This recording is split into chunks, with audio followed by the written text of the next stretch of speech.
No, we should be on. I'm on. You're Paul's on. Can you guys hear me? No, we can't hear you at all. Well, good morning, and let's get our heads right on a Friday. Yeah, Woods is just pushing the button. Nothing's happening over there. Paul has got no idea. Can you hear me? I can hear you. I can hear myself. I can't hear either of you guys. I can hear myself. I can hear Paul. Woods can't hear anything. I can't hear anything. Can't hear anything. That's crazy.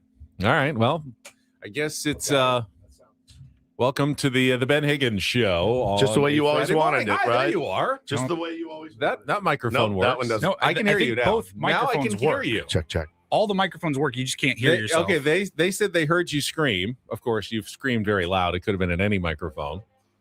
Yeah, no idea. Somebody was pressing buttons. Say something. Hello. I can't hear you. I have no idea if we're like what's happening right now. Everyone seems to be able to hear all of us. So I guess. Okay. Well. Here, tell me what I say. I can't hear you at all. Put your headphones on. I cannot hear you through my headphones. I know that. Yes, I can't hear you I cannot hear you at all. I knew that. No, we can't hear Woods. Okay, no Woods. But you can on that microphone. So if you want to just move over there. Welcome to this is now we're now 3 minutes in. It's one of those things where everything looks right, but clearly something is not again right. on that microphone either. Maybe it's your voice. Are you have you lost the power of speech? There you go. Now I hear you What again. in the world, man? Oh, this is cool. I like this. This is what a setup this is. This is fantastic. Well, welcome in, everybody. Sorry for the technical delays. Don't know really what's going on in here right now, but we've got engineers in the building, and we will figure it out. How's that sound? Fine. That sounds good? Okay. Yep. All right, man. Yeah. Eric says our Padres are 8 perfect wins. Our radio show hosts need to step it up. Agreed. Couldn't agree more. It's an embarrassing snafu. Right, am I back? I can hear myself. I hear you, Paulie. Can you hear me on this mic? That mic, I hear you fine. Yeah, I can hear you on that one. Okay.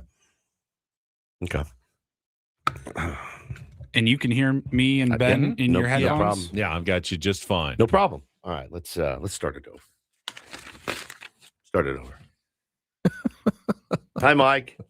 You can come on in. We're on the air. Yeah, we're on the air. I don't know what's going on. His headphone, his microphone is not working. This one. Nothing. Dead. Oh, there it is. Oh, now I hear it. Are you tapping 5 or 6? This one. We're gonna make awful announcing this morning. We're good. Yeah. Good. What'd you do? God, you're like a wizard. He just walked in the door and it started working again. My God. That was crazy. We started the show. Nobody could hear. Wow. We couldn't hear each other, and then all of a sudden it kicked in. I don't know. Well, San Diego radio show has most awful start to program in history. Yeah, sorry, Jay-Z. I mean, listen, man, when your mic doesn't work, your mic doesn't work. But he literally walked in and started working again. That was just like looked at he it. looked at it like, yeah, Mike Prosser, the absolute legend that he is. All right, start it over. Whole thing. I'm gonna get the open back. All right, let's go.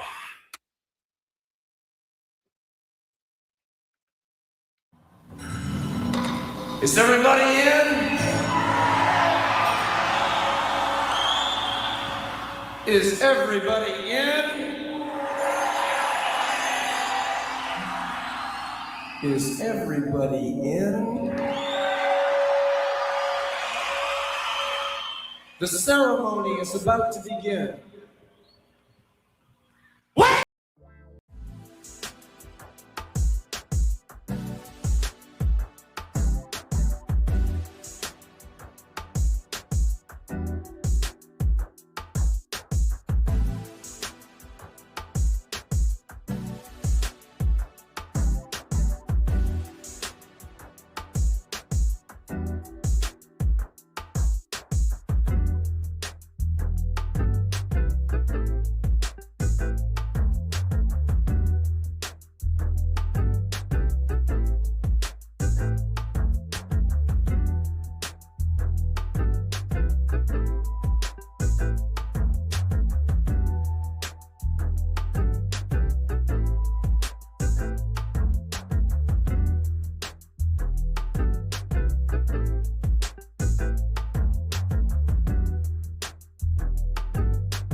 Oh, Bruno, you're in the minority, buddy. Not the intro again. It's the worst part of the show. I get more DMs and texts about the intro to this radio program than I get about any content we ever deliver. We got a phone call yesterday. What is that song? Me and my daughter are trying to figure out what's the name of the song. It's something like, is it too late? Oh, and it's huge news today on the show, guys. Scott Thompson, 2485, says, nice shirt, Woods. Maybe I can accept you as a San Diegan now.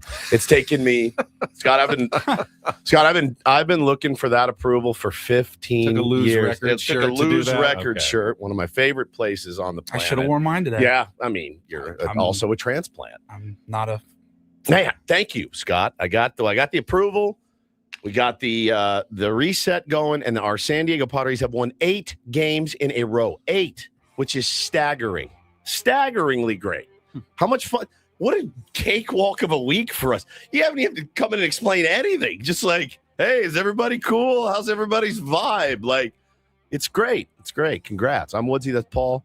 He's the executive producer of the program. Good morning, Paulie. Hey, how are you? Doing great, man. A great start today 8 to minutes late. today's show. Ben Higgins, your friendly neighborhood sports taker from L.A., born in L.A., but definitely considered a San Diego. You know, as it turns out, people who were in LA, like Walker Bueller, can actually come to San Diego and do well. do some good things. That's right.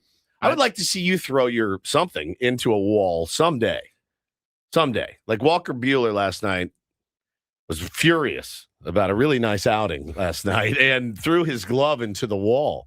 And I thought I'd like to see Ben Higgins throw his headphones across the room sometime. He's channeling Kevin Brown circa 1998. Oh, yeah. 100%. I'm sorry. The only thing I can think about right now is the field day that the Ted Leitner, Jim Laslovic podcast is going to have with our show. Hey, glass houses, huh, boys? You're a moron. Okay? You're a moron. Our technical difficulties? At least we're a podcast and not a radio show on the Padres flagship. Sure, you're a moron. Yes, we are. We talked to Uncle Teddy, and they're Here's a concept. Bite me. they're gonna recalibrate. Fair, Teddy. Fair. They're gonna recalibrate some of their equipment. And apparently you can't do it on an old VCR, which is what they tried to do. Teddy had a Betamax hooked up in his home. It was channeling with one long cord to Joe's VCR, and the lines got crossed there. What the hell is wrong with you? So that's why it looked and sounded out like absolute death. So they're going to recalibrate some of their machinery, and they're going to get back at it here when? A couple weeks? I think so, yes. It's always hard when you launch something and then that happens. I've done it, man. That's happened to me before. So I'm not very tech savvy either. But it was great. And he texted us and was like, "Hey, I might need some advice here. Be happy to help in any way we can, Uncle Teddy. Next time you do it, just make sure you're ready. Make sure you're really, I get it. You get excited, but make sure you're ready to go. It's like driving a new car off the lot. Like, we haven't put the tires on. You're going to need the tires. Wait. You're like, no, I'm so excited. Like, no. Not yet. So mechanic's running down the street. It's just so good. It's so good. What a win. What a win last night, man. What an 8 games it's been for our San Diego Padres. And, we were at the game last night, got to go down for the biggest fan and say hello to John Naranjo. And met his family. They were awesome. His wife, his son. We got some Greek food in the suite. I felt bad. So, the biggest fan, you win the biggest fan contest, you win the suite, you get 20 tickets or whatever for your friends and family. It's a great prize. It's one of the best things we do. Well, then you've got 6 dumpy radio hosts walking into your family suite. Dumpy, right? Yeah. Me, Ben, Paul, Ello, Braden, Frank, Sammy. Just like, we're just there milling around, like eating pita chips. And it's not like Joe Musgrove's coming by. Manny's going to stop by and bring you guys some treats later. Right. Freaking Chef Phil comes by, drops off some lobster rolls. He drops off some hot honey hen sandwiches, like extras. He just wanted to do a great job. These guys are having the time of their lives, and here's us all in the corner, like, and just we all have plates in our hands. I'm sucking down baklava, I'm like, let's get out of here, man. I felt so bad, dude. John is a cool dude, and his Really nice. wife and his little boy, they were lovely people. But I get that. I have self-awareness. So the self-awareness I have was like, get out of here. Let them enjoy themselves. Stop eating their food, you fat pig. Just let them enjoy themselves. So we got our picture, and then we skedaddled. That was it. For I thought taking a step back last night and just observing for a few minutes, I thought it was funny. Woods is you've never been a big advocate, at least, for Greek food. No. Sucked it down, though, didn't I? When we got in there, I think you housed like 3 plates of Greek food. So three different servings or whatever. So I got my first thing was 1 pita chip and 1 piece of baklava. That's right. So I got that down. I was like, that's pretty good. It's a bold dinner choice. Very bold. So then I went over. Baklava was good. Then I went over to the thing, and I'm rooting around, and I'm like, oh, I don't know what that is. There's something wrapped in seaweed. I don't really want that. That's a dolma. Didn't want a grape dolma. leaf. It's not seaweed. Oh, it's a grape leaf? leaves with rice stuffed in the middle. It's called dolma. No, I might have liked it then. I like grapes. Little lemony flavor. Okay. Yeah. So then I go over, and then they just have rice and veggies and chicken. Done. House that thing. And then I stopped. They had bowls. They had gyros. They had all kinds of different selections. Hummus, red pepper hummus. There was an artichoke dip that was really, really good. They really knocked it out of the park. I only had just the chicken. Oh, and then I had a pita filled with chicken and rice as well. So I went the chicken and rice bit. You even turned around to like me in bed. You're like, I don't even like Greek food that much. But you were hungry. And then I thought it was funny. The second that you finished your food, you go, where the hell is Ello? Where's Ello? Let's take this picture and get the hell out of here. Well, the best part was Ello. We saw Ello in the press box, and so did Braden, and so did Frank. They were down in the suite. I go, where's Ello? Oh, he was talking to Scan. So the whole thing, we're just sitting there waiting for. I call him Elvis now, Chris Elvis. We were waiting for Elvis to come in so we could take this picture with John and get out of there and let him enjoy his night. So now I had a situation happen after the game. And I don't know if this person is a tier 1 or not. You tell me who's in the right and who's in the wrong. Oh, good. I like these. So we were in the suite, and I happen to have a very good friend sitting in the 200 section right next to our suite. Yes. Right? He's sitting down in row 2, so right closer to the railing. Right below. I mean, you're open to the rest of the seating there. And him and his wife were on the aisles, seats 1 and 2.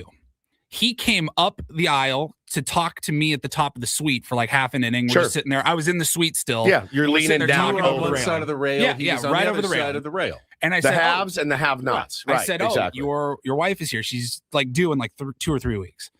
And I was like, I got to go say hi to her. I just want to say, good luck and everything, because I probably won't see her until the baby's here. So I walked down during a half inning, the half inning break. I walked down. I talked to her for a couple of minutes. When the game starts up, I go, I got to go and give her a hug. There was maybe 2 to 3 pitches thrown, maybe. And as I'm walking up the aisle to leave, an older guy in a hat and a long gray beard says, "Hey, pal, trying to watch the effing game here." Oh, whoa. Easy, Gandalf. I'm just trying to get back up the and I go, trying to get up the stairs here. I'm sorry. I just said, "I'm so sorry. I apologize." And I kept walking. What, my head, he dropped the F-bomb on you? Yeah. In my head, I go, I should have stopped. I should have like stopped and just been like, "Hey, man, I am so sorry. That's one of my really good friends. She's 8.5 months pregnant. I didn't feel like making her walk up to the concourse. Yeah. I just wanted to say hi. I am so sorry you missed 2 pitches in the top of the second inning or whatever it was." Listen, I think you did the right thing, Paulie. And the other thing is you can't go off half-cocked at him either. You know what I mean? Like, light him up. But, I wasn't sitting there lingling. It's a rule that you're not supposed to walk in between. Either up or either down. up or down. Yeah, that's why they have the signs. The ushers have the signs that say, "Please wait until a break in the action before you go down or up the stairs." I went down after the 3rd pitch of called the bottom of the 2nd. And I was walking back up after 2 pitches into the next inning, like just talked during the commercial break, 2 minutes. And knowing you probably scooting a little bit, not trying to she was in seat 1 on the aisle. So I was kind of like crouched down in the stairs, like in the walkway. I mean, look, you need their rules in place for a reason. That being said, Okay. He could have handled it a bit nice. Here, hurt people. I was kind of like, geez. Settle out. I had a guy the other day. I was in front of him. We pulled up to a stoplight, and he had his window down, and he just stared at me. It was like an older guy, and he just stared and stared and stared. And I'm like, is he looking at traffic down the road, or is he looking at me? And I'm like, no, he's looking at me. So I take my sunglasses up. I roll the window down. I go, what's up? He goes, nothing. I go, all right, have a good day. He goes, you too. But he stared like a hole through me. I'm like, that's very pleasant. It was not pleasant. It didn't feel pleasant. It made my skin crawl a little bit. It was very creepy. I try to stagger, so if I stop next to someone, stagger I'm You're not looking straight dead at into them. their car, either a little in front or a little behind, so I don't have to worry about that. Yeah, people, listen. But I'll have to admit, every once in a while, when I'm in a stoplight, I'll glance around and see who's in the other cars next to me. A glance is completely normal, but this just kind of spaced out on you, or was actually Benny, it was for like staring. It was at like you. 45 seconds of. It made me. It was so unsettling to where I go. Do you think? How we doing? Everything good? Do you think maybe he thought I recognize him, but not from? I don't know where. Maybe, because that can happen if he's watched the YouTube stream or seen you somewhere. He goes, I feel like I know that guy, and then you kind of get trapped and you're looking for too long because you're trying to figure it out in your head. Who is that? Gary says he was in awe of your beauty. Yeah, I get that a lot too. No, I never get that. But man, it was a great time. It was so nice meeting his family. It was fun to get down there. The traffic down there was beyond murder, man. And we got home, no problem. I mean, zipped right home and handled it's my favorite. I've said it for many, many years. The best way on the planet to consume a San Diego Padres game for me, for just speaking for myself, 3 innings at the yard, 3 innings in the car, 3 innings at home. You get the best of both, the best of all worlds. And I got to listen to Jesse and Tony. Jesse told a killer story about Craig Stammen yesterday that I had not heard yet. Were you in the scrum where somebody asked him about golf? Yes, I was. You were there. I was there. I even commented on it while I was there with him. Apparently, Jesse said there was a scrum and Craig was there, and they said, Craig, I don't know who asked it, but they're like, Craig, you miss playing golf? And apparently he looked down sheepishly at his feet and was like, I do so much. And they're like, what was the next part? So they asked him when was your last round, and he said it was the day before the first spring training game. So he has not played a round of golf since the day before the first spring training February. So probably February 19th was his last round of golf. And then someone said, that can't be good for the handicap. And he kind of stopped and looked, and I said, your handicap doesn't go up if you never play. Correct. And he goes, yeah. And now when I do play, I'm going to be terrible. I'm going to lose all the money because I'm not as good as my handicap says because I haven't been playing or practicing. Yeah, and listen, Jesse's like, I get it. That's, and Tony too was like, listen, priorities are priorities. Is there anything in you, if you were the skipper or you, Paul, or me, that was like, I've just won 8 games in a row. I'm going to go play. I'm going to go tee off at 6 o'clock in the morning. I don't think it's going to mess with my managing tonight. No, and I don't think he's that worried about messing with his manager. I think when he feels like he's got 4 hours, he needs to spend it with his family because he's got kids and they've got Little League and everything. And I don't think he feels bad. Like, he knows he needs time away from the ballpark and the team, a few hours a day. But because he's spending so much time with the team and traveling, his wife's like, you're doing what? You're going golfing? You're going what? Because you just got back from Boston and Pittsburgh. I've been here with these kids. You're doing what? That's, I think, the main What time issue. do you think Craig Stammen usually gets to Petco Park crawl at a 5:40 game like last night? Or 11, maybe 10. Yeah, well, I was thinking 10, 11 Yeah, at he the might latest. drop the kids off at school and come right into the ballpark some days. Yeah, so I don't think he's like, hey, I got to be at the ballpark about 10:30 tomorrow, so I'm going to wake up around 5. Go play. Quick round in. He should. Listen, it's downtime's important. And passions are important. Be able to go out and do the things that you love. No, on no planet would I, as a media member or even a fan, be like, saw our manager out golfing today. Now, if a guy says he's hurt and he's out golfing like Jake Arrieta did when he was here, that I have a problem with. But a manager going, no, man, I need a little time away. Go clear your head, man. I think it's going to make you a better manager, right?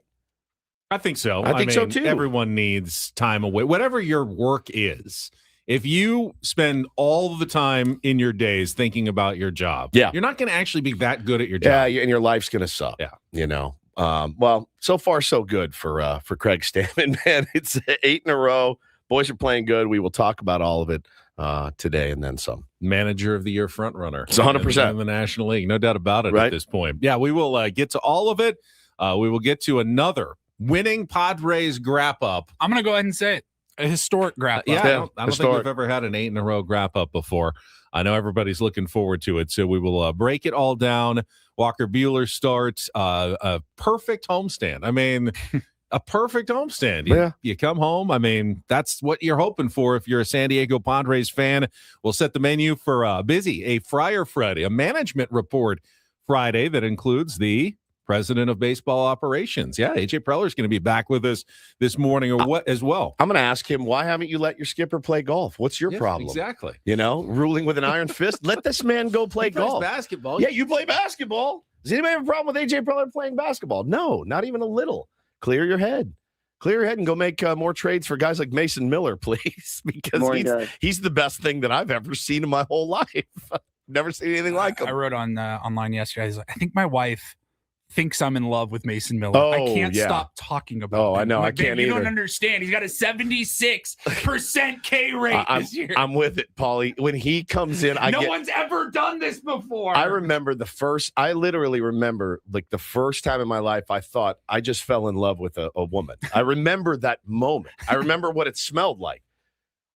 When he runs out, when that corn starts, I have the same body tingles as when I felt the day that I saw that girl. And it has changed everything for me. When he runs in from the bullpen, I get full body chills. It's unbelievable. Are you ready? And it's stupid silly. God, it's so good. We'll get to all of that coming up. He's unbelievable. Tier 1s, thank you for bearing with our technical difficulties for the first 5 minutes of the show. Hopefully we'll make it up for you over the next 3.5 hours with Ben and Woods on San Diego's #1 sports station, 97.3 The Fan. First, though, you follow sports, momentum can change fast, just like it did for our team after the first week of the season. Same thing happens in the market. One headline, one downturn, suddenly people are wondering if they're still on track for retirement. That uncertainty is exhausting. Trajan Wealth helps bring stability to your uncertainty. TRAJANwealth.com. Their fiduciary advisors focus on tactical investments, personalized strategies designed around your risk tolerance, not emotion, not hype. As an independent firm, Trajan Wealth isn't tied to one product or one approach. Everything customized to you, your situation. Local offices at Liberty Station, Del Mar, Carlsbad, and they understand what's at stake. If you're looking for a steadier approach to your financial future, start with a phone call, 619-367-0207, 619-367-0207, or just take a few minutes online at TRAJANwealth.com. Again, TRAJANwealth.com. Trajan Wealth. Plan smarter. Dream bigger. Advisory services through Trajan Wealth LLC, SEC registered investment advisor. Additional services through Trajan Estate and Trajan Tax. Actual client paid advertisement. Additional disclosures at TrajanWealth.com.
He just here. I'll show you a little. Just a little. Please don't. Just a little bit. What hurts on you? Nothing at all. A little bit. Nothing. Now, So let's say whatever you're about to touch is the only thing. Let's say It's gonna hurt. Right? All right, yeah. Okay. Pretend your knee hurts. Pretend your knee. It's going to in a second. Right here.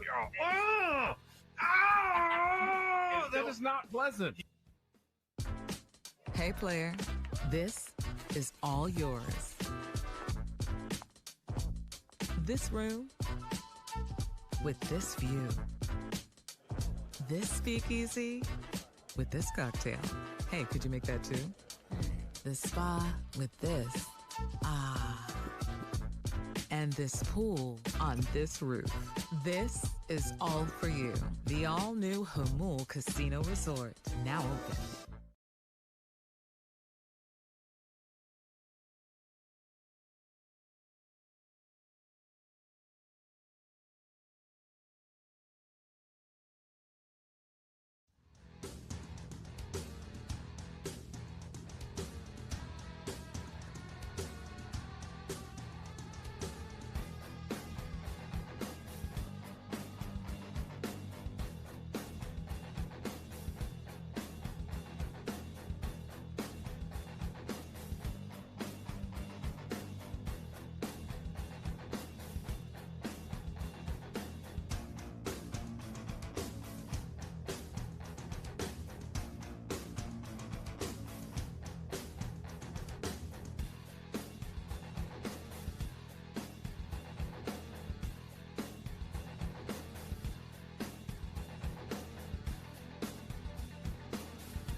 Had a little news drop yesterday about the impending sale of the San Diego Padres.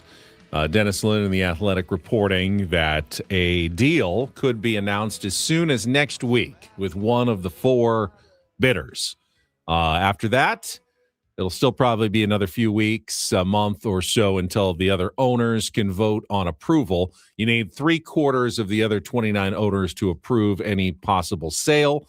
But it sounds like we are near the finish line of a process that started back last November of the Seidler family selling their interest in the San Diego Padres, and a new controlling owner could be in place theoretically before the All-Star break this year. Let's get busy, my friend. We got a lot of work to do. Did those here. owner votes ever go a little haywire? Yes, they do. They did, yes, for the San Diego Padres when they were trying to John Morad. Yeah, Morad.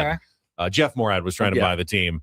They were not going to get approval. I don't know that it ever gets to the point of the vote and they vote it down. I think if you know you don't have the votes, they just Right. They don't won't do accept the the vote. bid. Yeah, and then they Like, they I had feel this- like if you're going to accept the bid, you probably have a good idea of whether or not the other 29 owners are going to be on board. so they ended up redoing it and selling the team to Ron Fowler and Peter Seidler and that investment group, and it turned out quite well for San Diego Padres fans. We will see who ends up being the new owner of the San Diego Padres, maybe coming up here before the end of the month. Crazy. Men and Woods brought to you by David P. Shapiro, criminal defense attorneys helping good people regain control of their future when charged with a crime since 2010. Visit davidpshapirolaw.com. Coming up on the program today, we get to the Padres Wrap-Up, and then don't do this in our 7 o'clock hour at 7:35. Our friend Darren Smith, SDFC broadcaster, Friar Territory podcast host. Saw him yesterday down at the Sharp Healthcare Training Center at Singing Hills. I went to SDFC practice. Mikey Varas says, yes, they are struggling, but he felt like they started turning a corner in that game we went to. And if they hadn't The last taken maybe 6-7 minutes. if they hadn't taken the red card and been shorthanded, he felt like they were playing much better and thinks that they're going to get back on track here. But they got 2 road games coming up in the next few days at Salt Lake and at Houston. A little double road trip for SDFC. So we'll talk to Darren Smith coming up at 7:35 about our local soccer team and our baseball team. Good time to get hot. It would be nice. Yeah.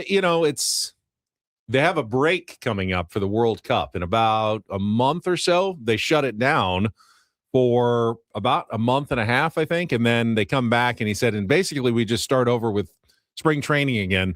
And, get ready for like the second season half. and the second half of the year. So you want to finish this first half on a high note last few weeks and put yourself in good position. They've dropped all the way to, I think, 8th in the conference. So it's on the fringe of the playoffs as opposed to being right at the top where they were at the beginning of the season. So you don't want to drop any further. You want to increase your spot in the standings probably before that World Cup break. 8 o'clock hour, we'll play Take on Woods, and we'll get an early Reindl Report at 8:35 because at 9 o'clock, it is a management report Friar Friday, brought to you by SDCCU. It's not big bank banking. It is better. And we will be joined by President of Baseball Operations, General Manager of your streaking San Diego Padres. AJ Preller is going to be with us at 9 a.m. Hard-hitting questions for AJ? Pretty happy with your managerial choice right now? Everything's going great. All the pitchers that you picked up, Walker Buehler, looking like a genius right now, AJ. Man. Jeez, dude. It's gonna Is it the ultimate Cadillac problem to be like, sometimes these shows on a winning streak can be a little bit more difficult? Where it's like, what are we supposed to like complain about or discuss or debate? They've won 8 in a row. There's no debate. It's hard to, you can always find something you can improve on, right? And you can always find little things that you want to nitpick, and certainly that's kind of our job, to be honest. I know, but that even doesn't that feel like a reach? It feels a little bit reachy, and especially with the GM, getting him on and being like, all right, what's your problem? He's like, nothing. We're the hottest team in baseball. What's your problem? Right? I don't know. What's yours? I have no idea what to talk about. It is an actual problem. I have no idea. It sounds like a weird problem to have. I'd rather have that problem than just about any other problem in radio, but yeah, same. I mean, listen, the thing is, I was driving home yesterday thinking about what I'm going to ask him. And you never get nervous talking to AJ ever. Like it's not, I did maybe 7 years ago. I don't anymore. You're like, hey, you in on Giolito? We're going to exhaust all, we're going to look at it. Right. I mean, I guess you have to ask it. Yeah. Yeah. I mean, from our standpoint, you're always interested in quality starting pitching. Exactly. And, we're always looking to see if it lines up. Right. I mean, yeah, we can do call him and tell him he doesn't need to come on. I'll be him and you be you, and we'll just do the interview. I know exactly what he's going to say. Right? Probably. Probably. Which is fine. It's our challenge to come up with a couple of interesting questions that will lead to some interesting answers. Ask Darren Smith at 7:35 for like 3 or 4 good questions. Yeah, he is a good to ask Darren. Yeah, that's right. Or to ask AJ. That's right. There you go. Not a bad idea. And then we'll look ahead to the start of the road trip tonight up in Anaheim. Figure there's going to be a lot of Padres fans making the trip up to the Big A. They generally have tickets available for their games, and not a tough trip for Padres fans. In fact, if you live in the North County, in some ways, it might even be easier sometimes than trying to get down to Petco Park on a Friday afternoon. Just head up to the Big A and catch a little baseball this weekend with Padres and the Angels. I know so many people heading up for that game. We were going to go. We got the Little League games. We can't do it now. It's probably I could get there quicker from my house than I can to Petco these days. Yesterday was an hour and a half. The last time I went was an hour 45. Hop on the train. It's up cool. to Anaheim. You can get right off in the parking lot of the Big A. That's So right. I did see a scary situation actually on the 15 driving by on an overpass is all I'll say. There were police cars and ambulances and When yesterday? yeah, I was like, I just gotten onto the freeway. I was just passing this overpass right over the 15. And I think there was a Jumper. Yeah, it's a bummer. Yeah. Hopefully they're okay. So many people heading up this weekend. It's a good ballpark. We had such a good time as a family when we went up there. Everyone was so nice. Tonight feels like a heat check game. Yeah. In basketball, when a guy's made, 2 or 3 3-pointers in a row and takes a ridiculous one to just see if they can ever miss. You're going up against who Jesse Agler called, and probably accurately, the best pitcher in baseball this season so far. Jose Soriano has been Is that tonight? insane. Yeah. Oh, God. Got a .33 ERA. I mean, his strikeout rate is up. He gives up nothing but ground balls if you make contact with a heavy, heavy sinker. And the Padres are going to go, hey, Matt Waldron hasn't pitched in the big leagues more than once in 2 years. Let's see how hot we actually are tonight. Let's see if this is It's an Angels team. Mike Trout has 5 home runs in the last 4 days at Yankee Stadium, but the Padres have played hot teams. The Pirates, the Rockies were hot when they faced him. The Mariners were hot when they faced him. Not anymore, as Don Orsillo likes to say. Yeah. We'll see if they can cool off the Angels this time as they open a 3-game series and a road trip that's going to take them to Colorado and Mexico City next week. 3-city, high altitude, longest road trip of the season so far for your San Diego Padres. Not anymore! Got a chance to, it was 10 minutes before they went on the air, but I went up to say hi to Jesse and Tony, and I saw Don, and I just gave him like the love you, Donnie, and he got up and I gave him a big hug. He goes, thanks for the kind words, Woodsy. Appreciate you guys. It's just that deep, rich voice.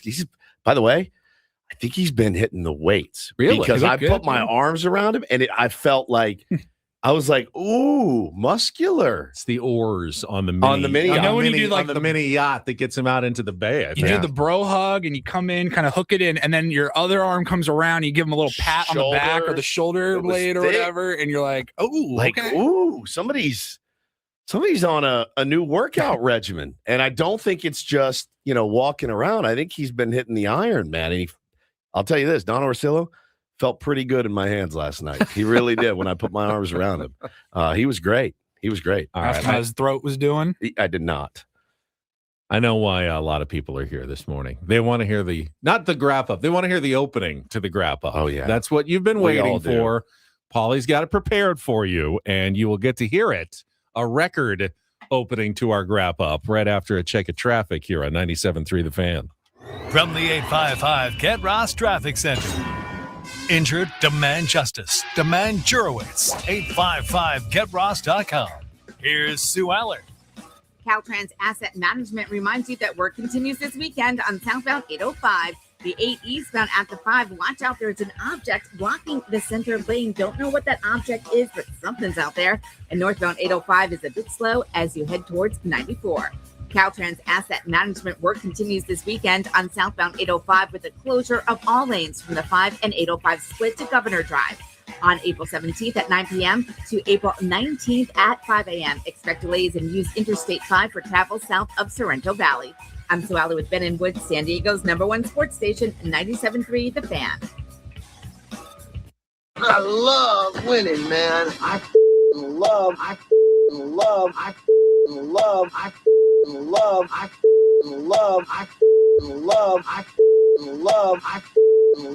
winning. You hear what I'm saying? It's like better than losing. Come on. Wow. How did things play out in yesterday's game? I liked last night's game. It's time for the Padres Wrap-Up with Ben and Woods. You guys are the voice of San Diego. Brought to you by Hamul Casino Resort. Hey, player, the rooftop pool's open. Day passes are available, and the spa is calling your name. Hamul Casino Resort, the player's place. Here's the 0-1. Campusano lines it into left field and a base hit. Sheets on his way home. Padres have the first run of the night, and Luis Campusano keeps on hitting. An 8-game hitting streak and it's 1-0. 2-0. Here's the pitch. Laureano swings, hits it firmly to first, backhanded by Naylor, loses it again. Going to take it to first base, gets there just before Laureano does.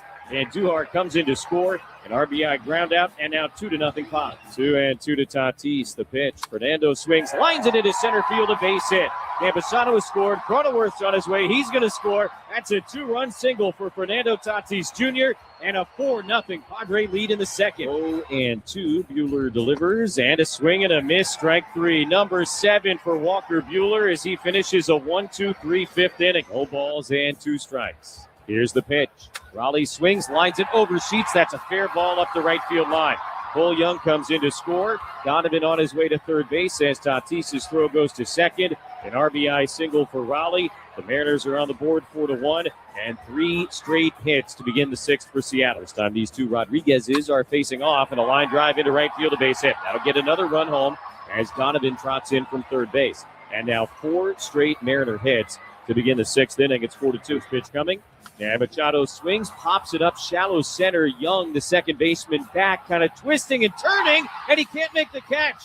Fernando will score, and it's 5-2. The good old infield in comes back to haunt the Mariners. The 3-2 pitch taken at the knee. Strike 3 called. He's going to challenge it. Better challenging the strike ball. Why not? I don't think it's going to matter, though. He's walking back to the dugout. ABS confirms it. A perfect 9th for Mason Miller. A perfect homestand for the Padres. They have won 8 in a row, 11 out of their last 12. A 7-0 homestand capped off by Mason Miller's 6th save of the year, in which he strikes out the side.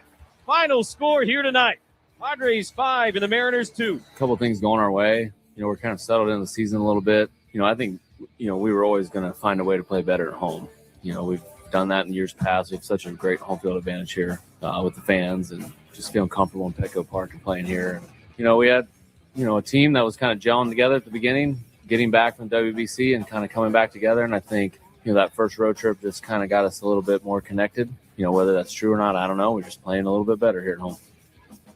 3-game sweep, 7-0 homestand, 8-game winning streak, and the Padres have won 11 of their past 12 games after a 5-2 victory over the Seattle Mariners last night. And as fun as the walk-offs and the comebacks were, that's more your formula for a Padres victory right there. That's it, man. Get enough starting pitching, and Walker Buehler we'll talk about it, but he was good again. A little bit of early offense, and then turn things over to a lockdown bullpen with Adrian Morejon shutting down the one Seattle Mariners rally there in the 6th inning. Getting through the 7th and handing it over to Jason Adam and Mason Miller to close things out, to really choke off the life of any potential comeback, any rally, any sort of hope that any other team can have if they're behind against the San Diego Padres in the late innings. I mean, after, watching the conclusion of the game, if you look back and you want to look at something and you go, all right, maybe you should have done X, right? Maybe a clean inning for Brad Glay. I can totally understand.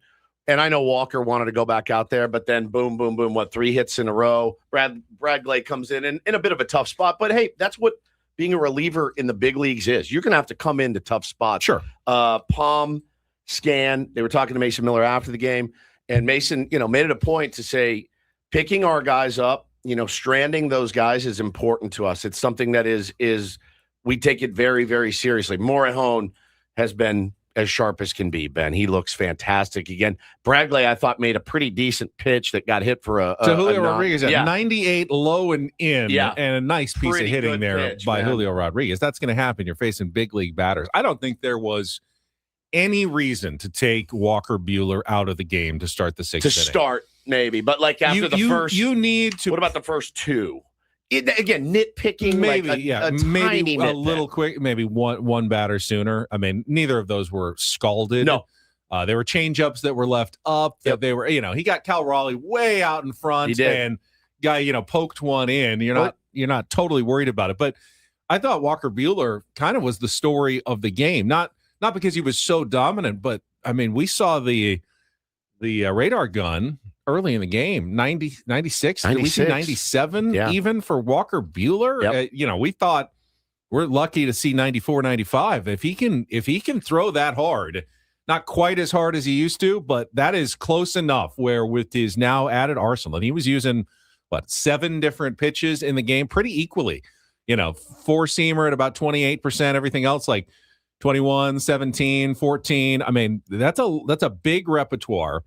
And if the fastball is that fast that keeps the hitters honest, that's a good pitcher right there. That's someone who's going to be league average or better than league average. And while his ERA is in the 4s, his fielding independent ERA is about 3, which is better than league average so far this season. If you're getting that out of your 4-5 starter in Walker Buehler, that's a win for the San Diego Padres. I mean, already with his last 2 starts, that's it. Like, money well spent.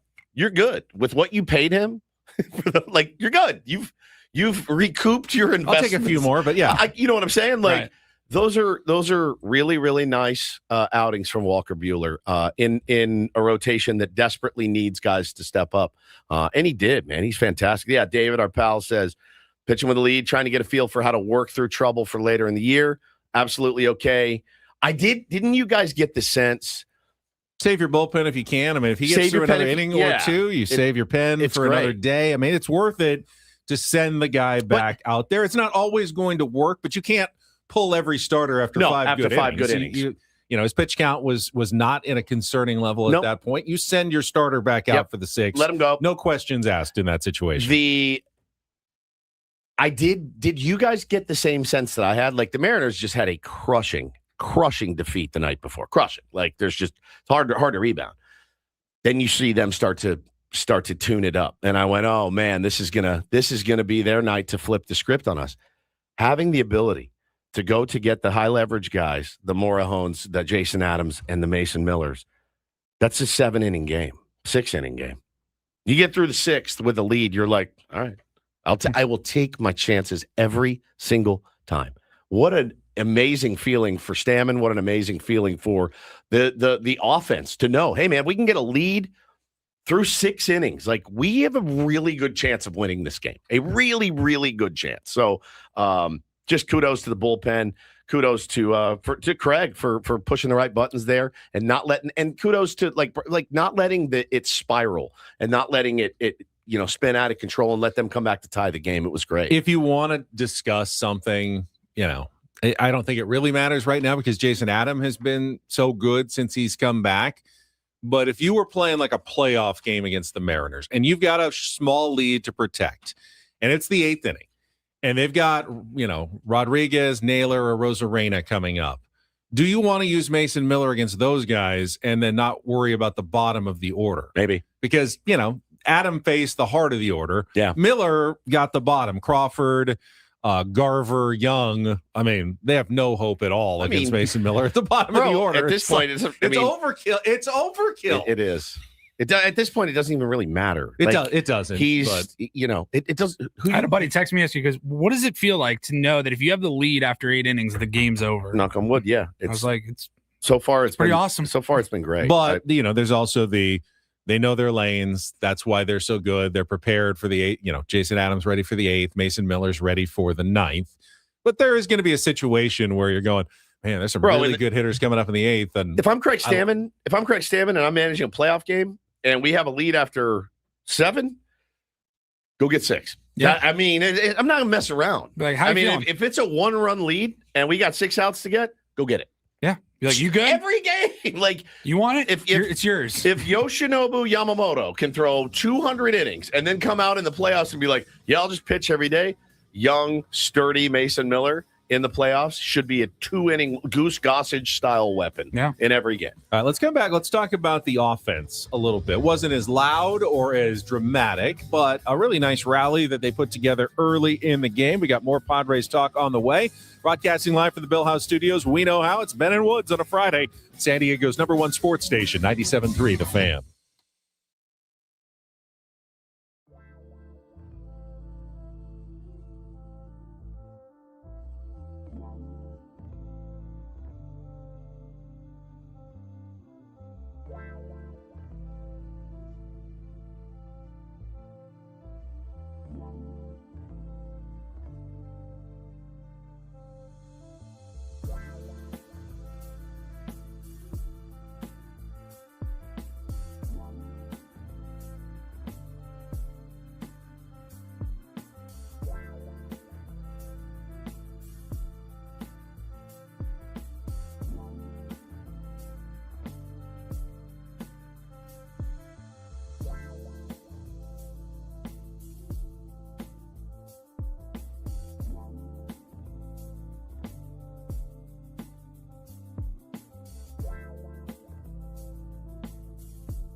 19 games, 19 different lineups for your new manager, Craig Stammen. Keep it rolling.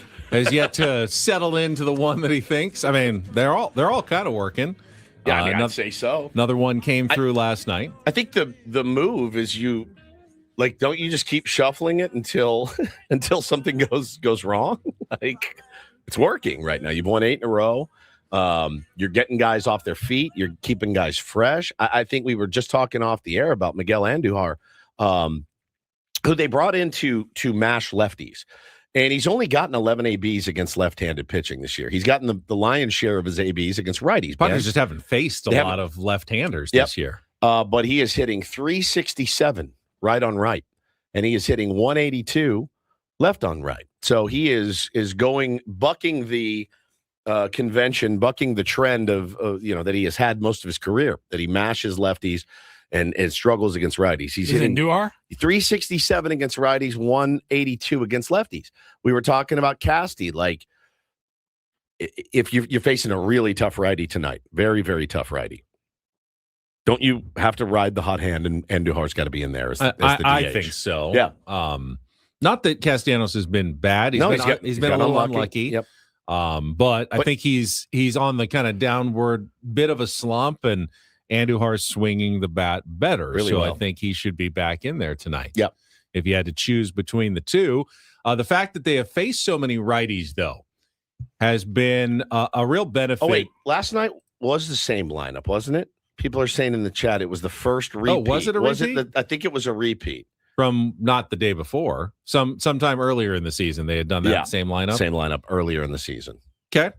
Then we have 18 different lineups in 19 different games. Yeah. But with the consistent stream of right-handers going, Gavin Sheets has gotten to settle in. After a slow start offensively, he had the big, obviously, 2-homer game with the walk-off, but quietly, Gavin Sheets has been providing slug. I think he's third in the National League in doubles now. Yeah, and it was 8 doubles. It was his double last night that started the 4-run rally in the second inning that proved to be, of course, the pivotal inning of the game for your San Diego Padres. 1-out double, then Andujar single, and then Luis Campusano coming through again with an RBI single to extend his hitting streak to 8 games. Campy would have likely been in there to catch Walker Buehler either way, but Freddie Fermin, the news was good. He was available to back up after having to leave the game, taking the foul tip off the mask the night before. Craig Stammen said, yeah, we're calling it a head contusion. So he definitely had was not comfortable, had, a bruise, a contusion on his head, but there was no concussion signs, and Freddie Fermin should be okay to go moving forward. They did bring Rodolfo Duran up to the clubhouse on the taxi squad in case they needed to make a last-minute change. They didn't want to be left without a catcher, a backup catcher to Campy if for some reason Freddie decided he couldn't go, and it's possible that Rodolfo Duran will stick with the team in Anaheim for another day or two just to be sure. But at this point, it seems as though the Padres are not going to have to make a roster move with their catching situation. Campy gives the Padres the 1-0 lead. Laureano adds one with the RBI ground out, which helped. That was because of the error on the throw by Luis Castillo on Jake Cronenworth's comebacker, which was a very hard hit ball. I feel like not all errors are obviously created equal. Yeah. Jake hit that ball so hard that it went off of Castillo. That's going to fluster the pitcher a little bit. You almost force the error. Yeah. You rush him, make him pick it up, make him throw. He threw it low. Could have been picked up by Josh Naylor at first base. Probably should have been. But at the same time, it's not as though, he had a routine chopper back to the mound and they just biffed it. Jake hit that ball hard, helped the inning continue. Laureano ground out, and then Fernando Tatis Jr. still without a home run, but still taking very good at-bats. Does exactly what he needs to do there. Lines a 2-run single to center field to cap the 4-run rally, and that was pretty much it there after the second inning. Yeah, it was church after that, man. That's kind of all they needed. They added on another run later. Manny's little pop-up. That Cole Young. Yeah, it's great. It's great. Right now, everything's rolling right along. Everything is rolling right along. What was the news yesterday on Sungmoon Song? So his rehab stint came to an end because it's 20 games maximum, so they needed to make a roster move. They activated him from the injured list, and then optioned him to Triple-A. So he'll just continue playing for El Paso, kind of an extended spring training. His numbers aren't that bad. I saw, like a 265 average. I think his OPS is around 700 or something in the minor leagues. So he made a hell of a catch. Yeah, I think right now, who would you get rid of if you brought him back? I mean, there's almost no spot for Sungmun Song. People are saying Crony because he's not hitting, but Crony's picking it like a mother. You can't send Crony to the minor league. It's not sending him down, but you could. Who would you send down? I don't know. Bryce Johnson or something. You'd have to DFA somebody. If Song is your, Castellanos has played like several games down the outfield. He might be your fourth outfielder. Yeah, but he's not a guy you want to bring in like for defensive purposes or anything. Song, at the end of the game. They're working in the outfield. Yeah, to be fair, I don't really want Tatis, Merrill, or Laureano ever out of the game very often. I know, nor do I. But they're gonna need time. Yeah, I mean, you're not putting Song in over the ZD in the chat is mad we didn't trade Jake Cronenworth. Yeah, man, he can hit a little bit better right now, certainly, but he's like your 9-hole hitter that's scuffling and playing great defense. Welcome to baseball in 1983. That's pretty much how it was forever. But I think he'll figure it out eventually. But Crony's defense has been fantastic. He looks really good at second base. He just looks like he's settled in. Good. You don't have to worry about, hey, which glove do I need today? Yeah, I know it's fun to say, oh, I'd rather see Bryce Johnson out there than blah blah blah. It's listen, Jake Cronenworth's a really good second baseman, and I know we love him and all that, but I have never ever had a problem throwing Crony at the bottom of the order and going after it. I think the Padres are taking advantage of a good situation right now. They don't desperately need Sungmun Song at the moment, which means he can continue to acclimate himself to the United States, to American baseball in a lower pressure environment of AAA. He can work on different defensive positions. They can throw him in the outfield if they want some more and get him to the point where you feel comfortable putting him out there if you bring him up to the big leagues. If someone did go down in the outfield, it would be nice to have someone else who could play out there as a backup. So you can do all that at AAA in a low pressure environment rather than making a very tough decision right now as to who you're going to DFA or who you're going to have to put on an injured list that's not totally hurt just to wedge Sungmun Song onto the roster at this point. You've got, so what did you sign him for? 3 or 4 years. Yeah. Yeah. You've got him for a while. There's no need to immediately rush him to the big leagues. Hopefully he will, like Ha-Sung Kim, eventually be a good productive big leaguer for the San Diego Padres, but it doesn't have to be right now. Padres are playing quite well without him. Don't upset the apple cart. Just keep it going. So yeah, they activated him, optioned him to AAA. He will remain in El Paso. Speaking of El Paso, also had a rehab start for Griffin Canning, who went, I think, 2 1/3, 1 hit. Sounds very exciting. Also 4 walks, 6 runs. Only 2 of them earned. I didn't see how it all happened, but it sounds like some AAA style defense and some command problems for Griffin Canning in his rehab start. You'd rather see some command issues than health issues, though. And hopefully if he came through that healthy, he's taking a step toward his return to the big leagues, not getting further away. 5 walks. 4 walks. 4 walks. 6 punchies. 6 strikeouts, too, yeah. Okay. Out of 1 his hit, 7 outs that he got. 1 hit. That's a rough. That's a tough it's good, line, it's bad. man. There's a lot to absorb right there. Walk the bases loaded. David, yeah. Walk the bases loaded. Then a would-be inning-ending easy fly ball that was just flat out dropped. Just a total little league line right there. 4 walks, 6 Ks, 6 runs.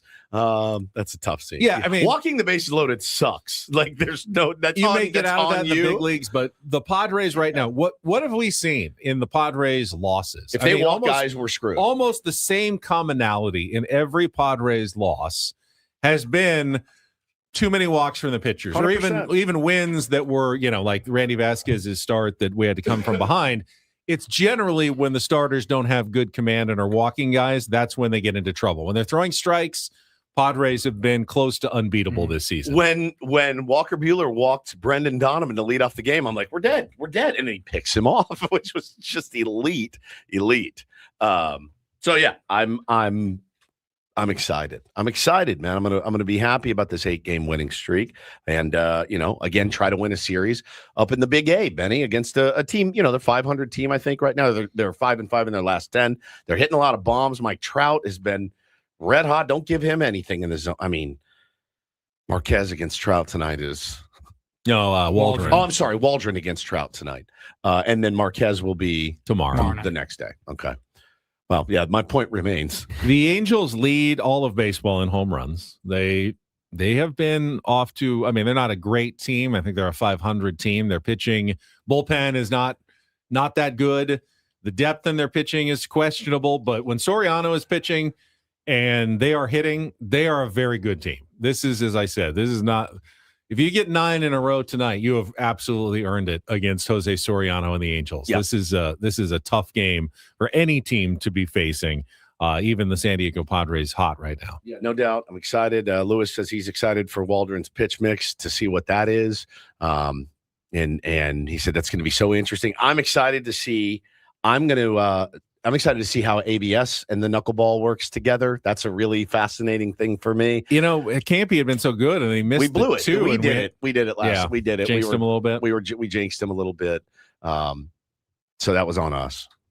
They were not close either. It could work well if you judiciously use them in the right spots, but catchers can be fooled by the knuckleball as well. I thought Campy got 100%. Fooled a couple of times by striky-looking pitches that weren't really strikes from Walker Buehler, and it was like, or one was from Bradley, I think, or Adrian Morejon. Oh, the second one was Adrian Morejon, and he got the out on the next pitch, and I'm going, well, that was kind of a waste. You ran out of challenges. You needed one more pitch. You would have gotten him anyway.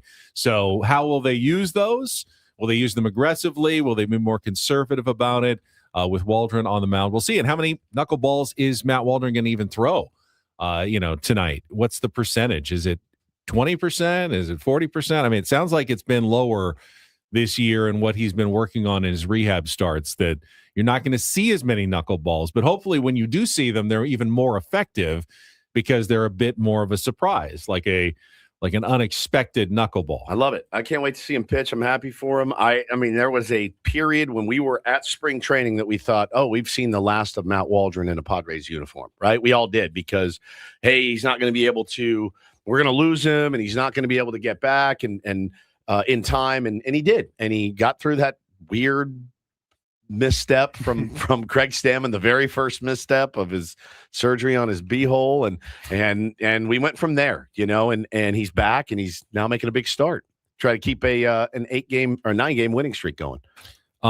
Let's just quickly mention we mentioned Mason Miller, but he did hit a milestone last night. His scoreless streak up to 30 2/3 innings, which passed our friend Randy Jones for second all-time on the Padres' longest scoreless streak. He is now just 3 innings away from the all-time record held by Clay Meredith, who did that back in 2006.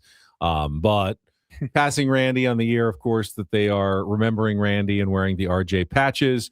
Worth always mentioning. Anytime I can get Randy Jones into the show for a mention, certainly worth it. I saw that number yesterday, that stat, and I go, man, I know Randy was here with us last season when we acquired Mason Miller, but I don't remember running into Randy and talking to him at all. Boy, to be able to talk to him about like a guy like Mason Miller, be like, could you even imagine if you went back to 1976? Could you imagine ever seeing a guy like that coming out of the ball? There are some similarities between Randy Jones and Mason Miller. Mostly that they're both pitchers, and they're pretty both much ends there. That's it, and that is pretty much where I don't the similarities. I don't know if Mason likes barbecue. I imagine he might, but not a whole lot of similarities outside of that. Randy, obviously a smaller guy who threw, pretty slow, even for at least a major league pitcher. The junk man, complete junk baller, and then there's Mason Miller who is throwing an insane speed, but. Doesn't that tell you, you can do it different ways? They both now have over 30-game scoreless inning streaks in San Diego Padres history, doing it completely opposite ways. Different ways to get the same result, guys. And scoreless innings, if that's what you're after, there's now, hey, kids out there listening, there's a bunch of different ways you can do it. But, yeah, he's special, man. There's just no other way to look at it, at what Mason Miller is. He's honestly like nothing I've seen. I mean, it's the feeling that must wash over the opposing team's dugout when you're like, damn it, we didn't score off Jason Adam when we had a chance. Like, we're toast. It's just got to be Jason Adam, by the way. Yeah, Jason Adam, right? Really like, good. He's really good. So, what do you say about Mason Miller? He's just humble, quiet, just enjoy 9.1 innings pitched. Yep. 1 hit. Yep. 0 earned runs. 1 walk. He's 23 strikeouts. He's now faced 30 batters, struck out 23 of them, walked 1, gave up a Luis Ariz little punch single, and the other 5 somehow made contact, a couple of broken bat, ground ball outs, a pop-up or 2, I think. Would it be like that's it? Would it be like me getting on the bump tonight for my 6:30 game? And I don't throw hard, but I throw hard for 8-year-olds. Would it be like me getting the ball and they're closer mounds and being like, okay, we have the Angels tonight. You're throwing 65, 70. And I'm going, I can throw 5 faster than 65. But I'm reaching back and I'm taking on these 8-year-olds. Is that what it feels like for him? Because that's the sense that I get. Although I get a sense like Bo might actually have a chance to get a hit against you. Whereas I don't know that any of these major leaguers have a chance against Mason Miller. If my son got a hit off of me from 45 feet, I think I would lose my mind.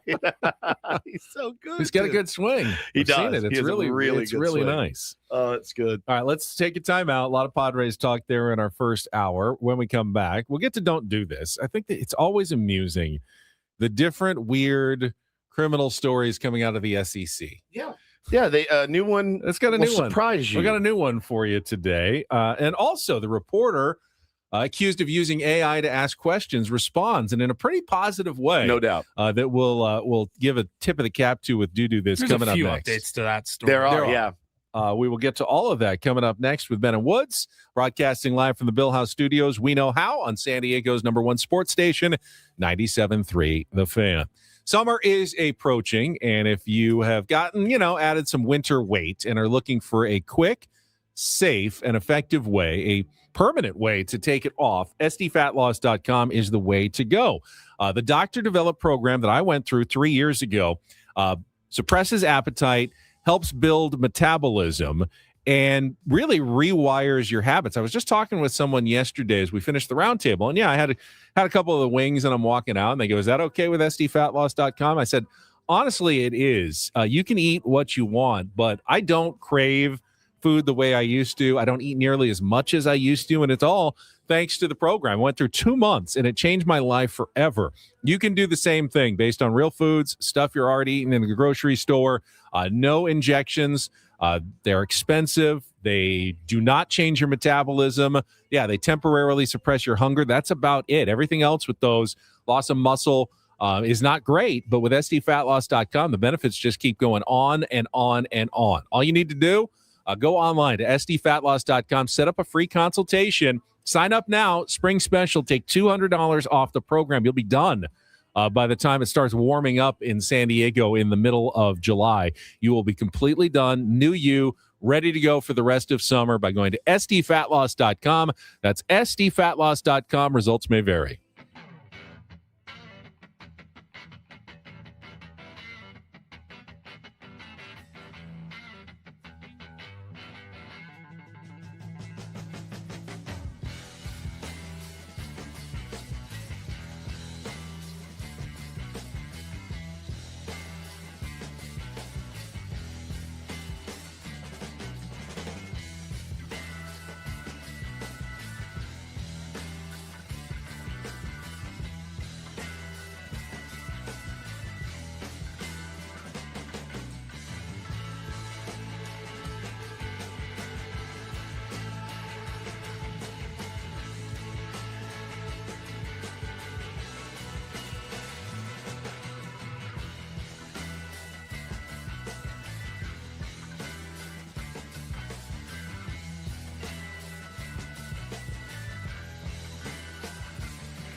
Okay, player, this is all yours.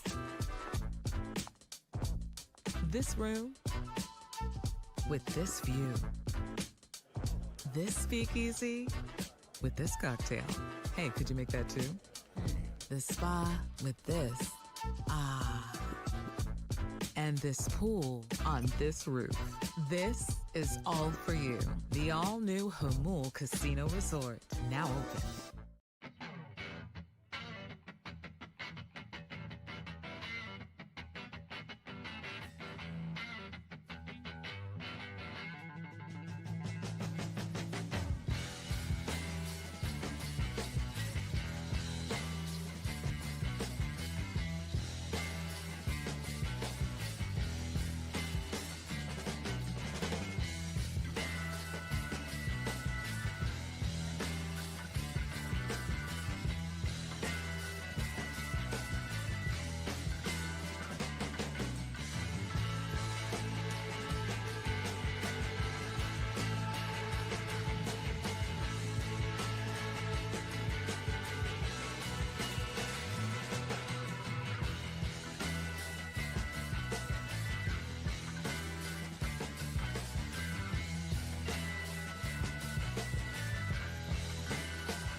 D. Smith coming up at the bottom of the hour. We'll talk SDFC and Padres. First, it is time for Don't Do This, brought to you by Dixie Line Lumber and Home Centers, helping San Diego homeowners and contractors fix it, build it, and enjoy it.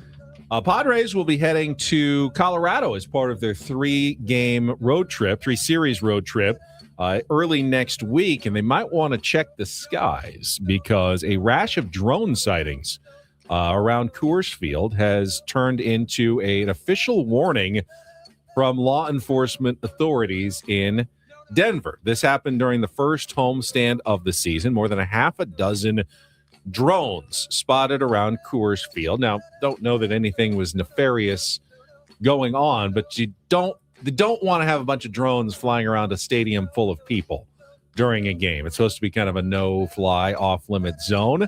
The FAA and the FBI both issued warnings yesterday to try to keep drones away from the stadium during this Rockies' next homestand that includes the San Diego Padres because they are concerned about the potential threat they could pose. Nothing specifically listed like they're worried about something, but just even a drone crashing, runs out of power and falls into the stands at Coors Field, that could really hurt someone. So they don't want drones to violate the restricted airspace around the stadium. You guys seeing I think we need to put a stop down? Don't do yeah, this. just That break it. was Don't Do This with Ben and Woods on 97.3 The Fan. I don't have the full article here yet. I've got the headline here from the Wall Street Journal, Benjamin, just now. Private equity billionaire Jose E. Feliciano and his wife Kwanzaa Jones would acquire the San Diego Padres for nearly $1.5 billion more than Steve Cohen paid for the New York Mets in 2020. That would be $3.9 billion. $3.9 billion. Again, this is the Wall Street Journal. This is not Jenna Tolles or Jared Diamond is a smart investigative journalist. Very, very much so. So I wonder if that is the real deal. Reach out to your Padres sources, Benjamin, right now. I would imagine they won't comment at this point, but I do not see this at all. It's in the Wall Street Journal. I guess you don't read. I don't subscribe to the Wall Street Journal. It's out. But it's Jose Feliciano is one of the 4 finalists, so that's not anything unexpected. He is the one that we seem to know the least about. He's the one who owns the Chelsea soccer team, major English Premier League team, one of the biggies in English soccer. Darren can probably tell us more with his English soccer knowledge about Chelsea and how they've been run and how they've been doing. But 3.9 billion is probably the headline here. That's all I can see is the first 2 sentences. Padres are nearing a deal to be sold to private equity billionaire Jose Feliciano and his wife Kwanzaa Jones, according to people familiar with the matter. The deal values the Padres at around $3.9 billion. All right, let's do a deep dive. That is I believe, a $3.1 billion profit on what the Seidlers paid for the team back in 2012. Wow. Pretty good. 14 years, go up $3.1 billion. It's a good investment. Say so. Peter Seidler's vision for what the Padres could be in San Diego. Somewhere up there, Peter's nodding like, I told y'all. Well, you know what? The city was ready to embrace, a team that would spend on some star players, and it is absolutely panned out that this is the case. So what does he own? Chelsea. Yeah. I mean, obviously he owns investment companies and stuff, but sports-wise, Chelsea FC from the English Premier League is his other major sports holding. So, everyone going to dive into the Jose Feliciano and what we know and what we don't know. I think he's from Mexico, right? He's, I believe that's what we learned when we first went through some of the potential owners for the San Diego Padres. So, interesting. Puerto Rico, not Mexico. Okay. Puerto Rican-born American businessman and investor. Okay. Graduated from Princeton University with a degree in mechanical and aerospace engineering. It's a smart dude. Clear Lake Capital is the name of his investment firm. His net worth, according to Wikipedia, $4.4 billion. So, obviously, now he just breaks even. Yeah. Spent every single dollar he has on the San Diego Padres. He's got nothing left to invest in the team. That's not how it generally works. No, it's definitely not how it works. Probably there are other members of his ownership group, and we'll maybe find out more details. All right, and when it becomes official. We got D. Smith coming up next. We'll ask him about Chelsea and what that means for us. All right, we have cut short a little DDT. Let's take a break. We'll come back and do a little more research, and we can also talk to D. Smith about what he knows. Yeah, breaking news from the Wall Street Journal. Jose Feliciano. Again, it's nearing a deal. Nearing completion of a deal. Nothing official yet. But $3.9 billion, the reported sale price for the San Diego Padres. That's the news here on 97.3 The Fan. We'll be back with Darren Smith coming up next year on the home of the Padres. Gambling problem? Call 1-800-GAMBLER. GEGE 000-466. For a full list of games and rules, play at 7 Mile Casino. Visit 7milecasino.com. All right, let's go to a little smaller stakes. Table stakes at 7 Mile Casino. You're not going to put billions of dollars on the table, but you can go high limit at 7 Mile Casino. They know how to take care of their high limit players. If you're a Texas Hold'em player, you're looking for a decent high limit game, they will help you out. They've got tables going 24/7, different kinds of card games, California style blackjack, Texas Hold'em, Pai Gow, and Baccarat at San Diego's best, most upscale, just fun card room that you can play at 7 Mile. Yeah, man. The best part, just 7 minutes from Petco Park. We just talked about it. Listen, it took me forever to get home. If we get down to Petco Park yesterday, had I just pushed on a little bit further, Ben, just 7 minutes from my exit there, could have been at 7 Mile Casino, enjoying some Kung Pao chicken and some California style blackjack, some Texas Hold'em, some Pai Gow, and some Baccarat. Weekend, a great time to check it out because Saturdays and Sundays they got the brunch at Sammy's at 7 Mile, voted the best in the South County, available only 9 a.m. to 3 p.m. on those weekend days. Enjoy it on the patio. Beautiful weekend coming up. Make it a time to go down to 7 Mile Casino, just 7 minutes from downtown.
He just, here, I'll show you a little. Just a little. Please don't. Just a little bit.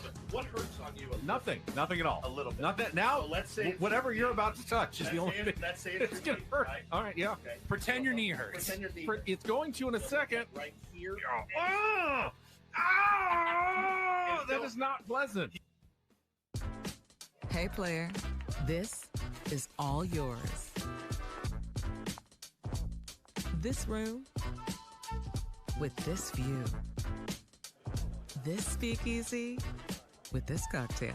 Hey, could you make that too? The spa with this. Ah. And this pool on this roof. This is all for you. The all-new Hamul Casino Resort, now open.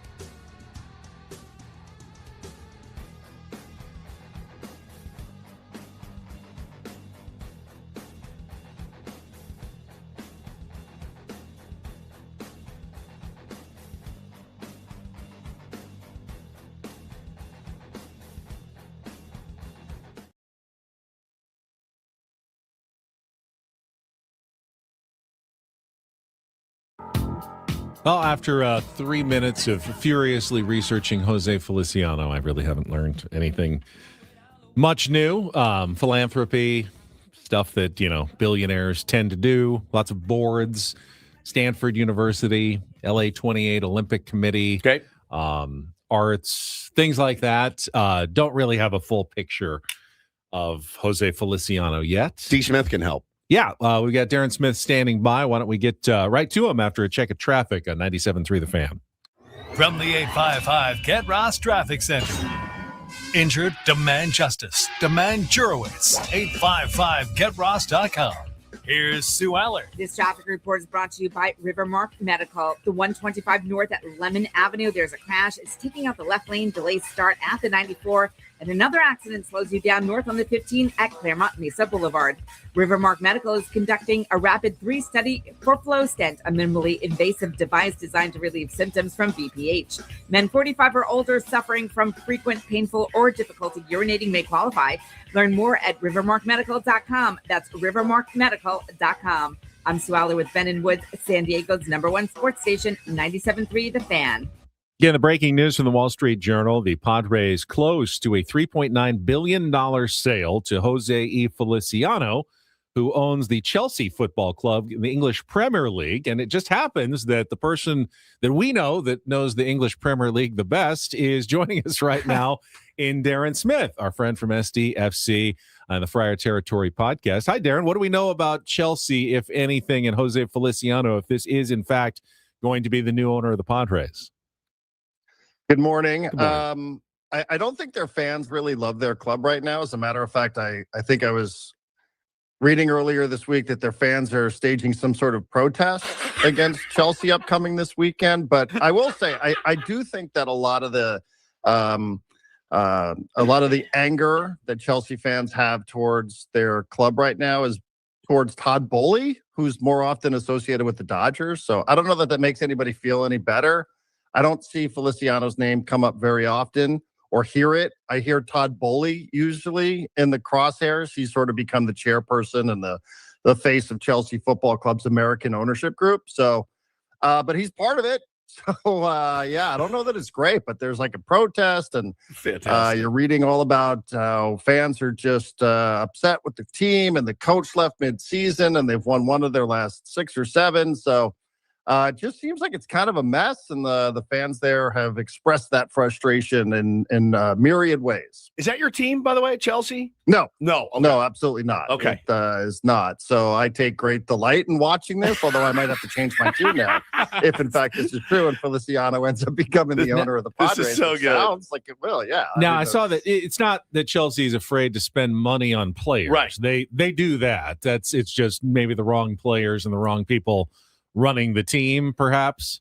Well, I think it's that it's run very much like a Wall Street trading company in that they are in it to buy players low price, sell them higher price, accumulate a stockpile of them, decide when it makes sense to play them to maximize their value, and then when they hit their peak, move on from them. So it is very much become a transactional club in that standpoint, that it's just all about and listen, there's a lot of clubs around the world that have to act like this.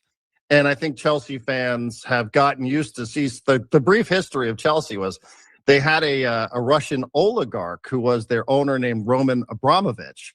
And then when Russia invaded Ukraine, everybody's like, hey, we got to get this guy out of here. And that guy just spent money like no man's business. He's like, hey, I'm just going to be spending millions every week. I don't really care. All I'm interested in is winning. I don't care how much money I lose. So these fans got spoiled. And then Todd Boehly and his group went in there and they started doing things just a bit differently. And they're like, hey, what happened? Maybe it was okay that we had this Russian oligarch in here. What was the big deal? Was it really that bad? Why were we complaining? But that wasn't an option. Like, they took the club away from the guy. They're like, at that time where they were seizing all these Russian assets all over the world. Anyway, so, this group just, it's not been that. And people, I think, are a little bit leery about, U.S. ownership in England. So I don't know. I don't know how much Jose Feliciano really has to do with it, but he is a part of it. And, their fans are kind of cranky and letting it be known. Now, what does that mean for the Padres? I don't know. I mean, I really don't. I have no idea. Maybe this is an opportunity for Jose Feliciano to get out from the shadow and to be like, yeah, now we're getting run around here by Todd Boehly and the way he wants to do this business. Maybe, hopefully that's the case for Padre fans. And he comes in here and he gets to be his own person. I mean, that certainly, I think there's reason at least to think that is plausible, that's possible with this guy coming through the door if in fact this happens. So now what you're saying is potentially that Harold Reynolds and Greg Amsinger and Dan Plesac are all going to get their wish, and Fernando Tatis Jr. will be traded at the deadline, just like they do in Chelsea, flipping somebody, and listen, if that happens, I may have to hang him up because I'd be pretty embarrassed. I'd be pretty embarrassed. Harold Reynolds just rubbing his hands. Yeah, just rubbing his hands. Going like sell. Now, the one thing I will say, because Ben, you just mentioned that you were, furiously going to Wikipedia pages. I mean, you know the name Jose Feliciano, right? Like this is the musician's son, isn't it? Is it his son? Oh, I didn't think that they were related. Are they not? Am I just putting like two and two together and saying like Jose Feliciano because they're both Puerto Rican? I saw nothing that they're two not are related. Okay. So I thought I read that they were somewhere, but then it was kind of blurry, and I didn't really, This is Jose E. Feliciano. Not that makes a difference, but it's not Jose Feliciano Jr. It's not the same name, at least. Well, and again, I thought I read that it was, and then I was like, wait a second, this doesn't make any sense. And then I kind of lost interest. But his wife is a singer as well, Kwanzaa Jones, and she is reported in the Wall Street Journal as part of the ownership. It's framed as both Jose Feliciano and his wife, Kwanzaa Jones, and that they're buying the team together. I mean, I think it's mostly his money, but from his Clear Lake capital, but they're coming in together as the owners of the Padres. As the kind of siders, your spouses are part of it, so she is part of it as well. Okay, I'm open-minded about it. I mean, I really am. I do think it's such a new era. I mean, I think it's going to be a real adjustment for a lot of us to think now that maybe this is part of this massive group when we're so used to having access to owners, aren't we? Yeah. Like, we were so used to being able to say, like we probably all have Peter Seidler's number still in our phone, and Ron Fowler's. And, I know that John Moore's was a little bit, further away. But there was a time where he would walk through the concourses. And I do wonder what this is going to look like now, because modern sports ownership, especially at this price, almost $4 billion, sort of, screams that it's going to be, just part of this massive kind of private equity. Will it feel personal? Will it won't? So I am kind of curious to know what this is going to look like and what it's going to feel like between now and the end of the year, because I know how much we all liked it, feeling like we had a personal connection to the person who was running the show. And maybe that'll still be the case. I'm not sure. I don't know how anybody could predict that, but it does feel like it's different, doesn't it? It does, and crazy to speculate, what this guy will be like as an owner today. Obviously, and again, no correlation at all between how he runs one business and how he runs another. And just to be able to talk to him, to hear, what his vision is, what his plan is. I mean, you spend that much money on a team, I got to imagine you'd like to keep the train rolling here, and keep the people in the ballpark and keep the good players coming and try to be the owner that brings a flag here for once.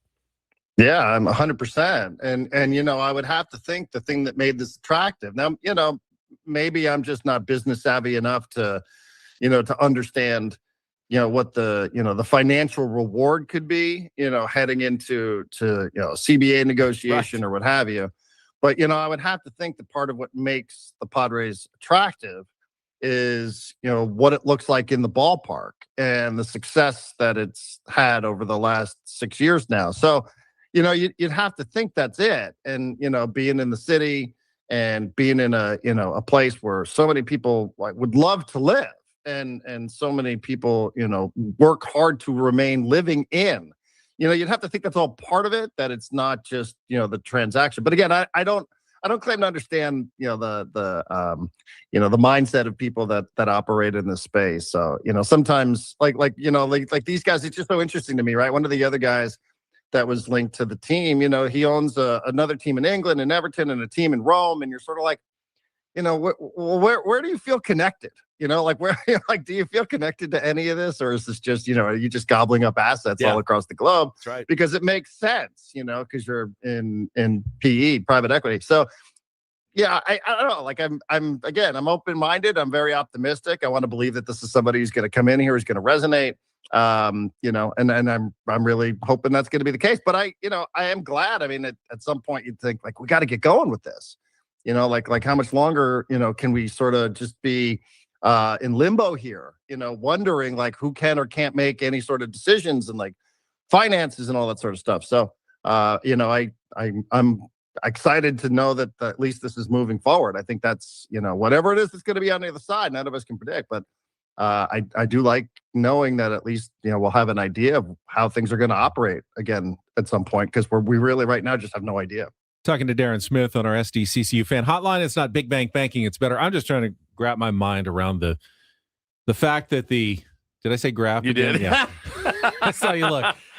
The fact that the team that used to train in Yuma and feed Randy Jones a cup of soup a day at spring training is now worth not $3.9 billion. Bonkers. That is crazy.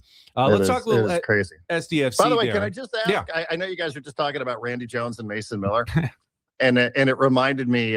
Remember when Randy, at the end of his career, after he moved on from the Padres, he went to the Mets, and he used to tell the story. It was great, and I'm sure you guys have heard it. But remember who his pitching coach was with the Mets? His first pitching coach with the Mets was Bob Gibson. Oh, right. Oh my God. Like 97, 96, right-hander. And Randy shows up there, crafty lefty, humping it up at 82. And he said Bob Gibson watched him throw a bullpen one day and was like, I got nothing. I can't help you. I have no idea what you do out there. I cannot. You're playing a different game than I did. I don't know what it is. He's like, good luck to you. I don't have anything to say to you. But good luck to you this season. He's like, that was the extent of our conversation. Bob Gibson had nothing as a pitching coach for me when I was up there. Randy Jones and Mason Miller. They both pitched and they wore Padres uniforms, and everything else about them is completely different. Completely amazing. Darren, let's talk SDFC. Mikey Varas yesterday when we were there, I was a little surprised, but he said that he felt like the team kind of turned a corner in the game against Minnesota that we were at last week. Had a lot of fun sitting down there. Hard to see it maybe as fans when you lose 2-1 and you haven't won a game in an MLS game in over a month, but he seemed fairly encouraged by what he saw. How about you? Yeah, it's frustrating. You sort of in disbelief that you're gonna see another player sent off. Although it's the same player. Now for the third time in Chris McVay, who seems like an unlikely candidate to find himself in that situation. But I think he was talking about some of the individual performances and just the way the team's like, hey, we're not gonna we're not gonna raise the white flag here. We're not gonna quit.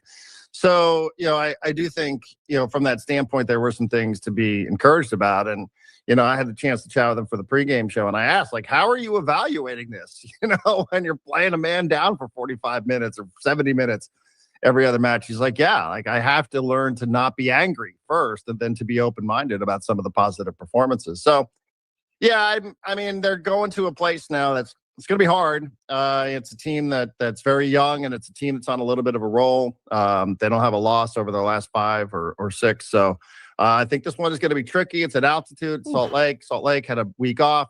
It's just like, stop getting the red cards. It's hard to evaluate this on any level, I think, because, the game just completely turns away from what you thought it was going to be. And even if that happens over the course of a match, it's not because you're a man down every game.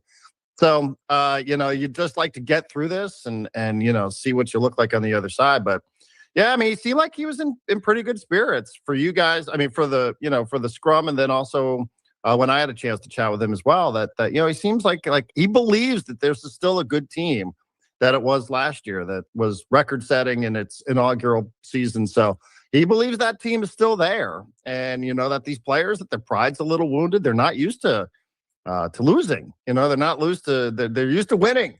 And so, they're sick of it. And I think he's encouraged by what it is that he sees certainly out there on the training ground as well.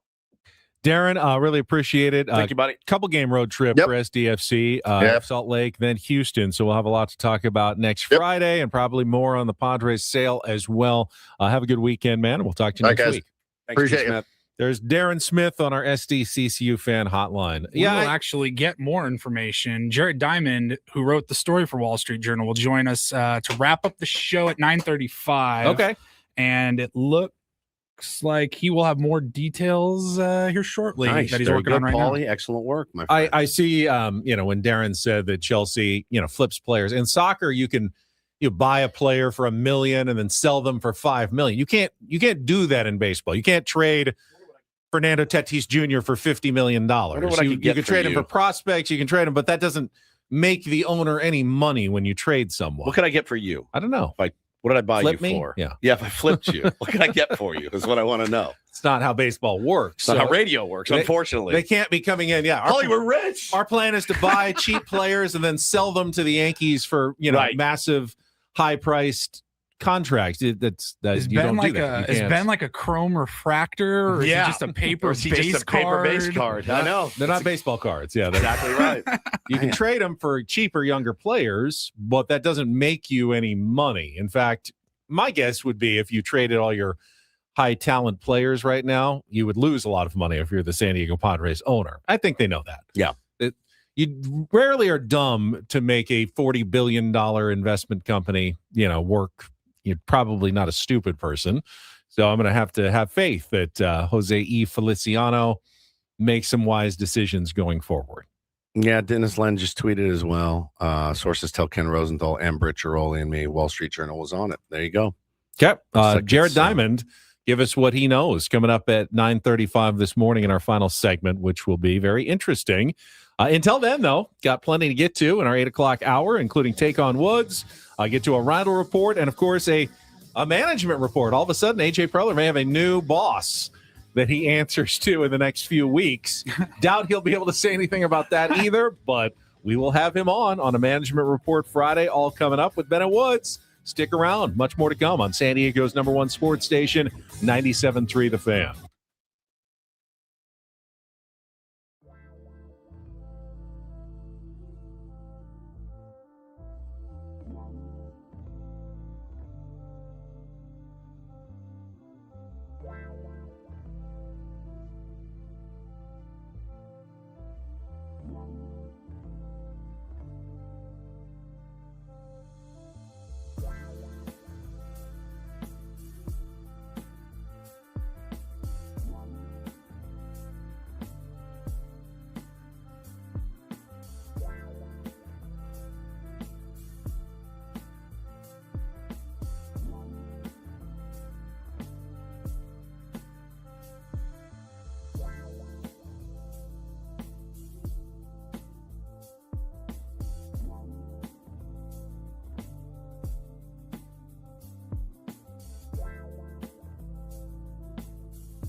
Wow, we are halfway home on a busy.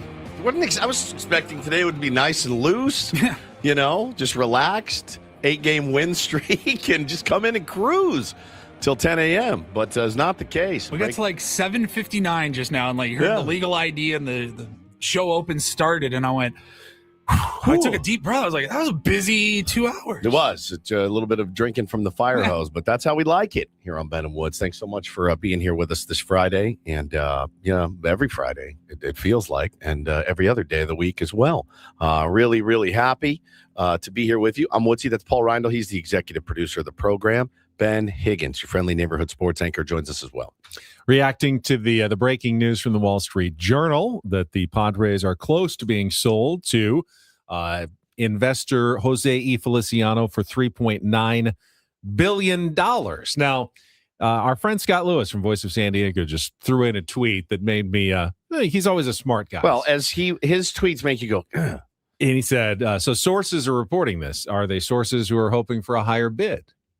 I think his implication is, could the Padres have leaked this? Because if, one of the other bidders goes, well, is 3.9 the highest? Here's 4.2. Then here's 4.1. Yeah. Like, what actually stops the process? If you could always go back and say, he's offering 3.9. Would you like to do any better than that?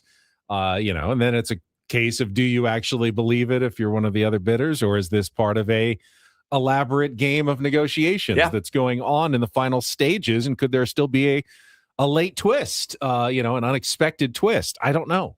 I don't know if that is possible or not at this point. Sure is fun to talk about and speculate. I got people in the chat already going, oh man, my doomer's coming out. This is not going to go well. I'm like, should we give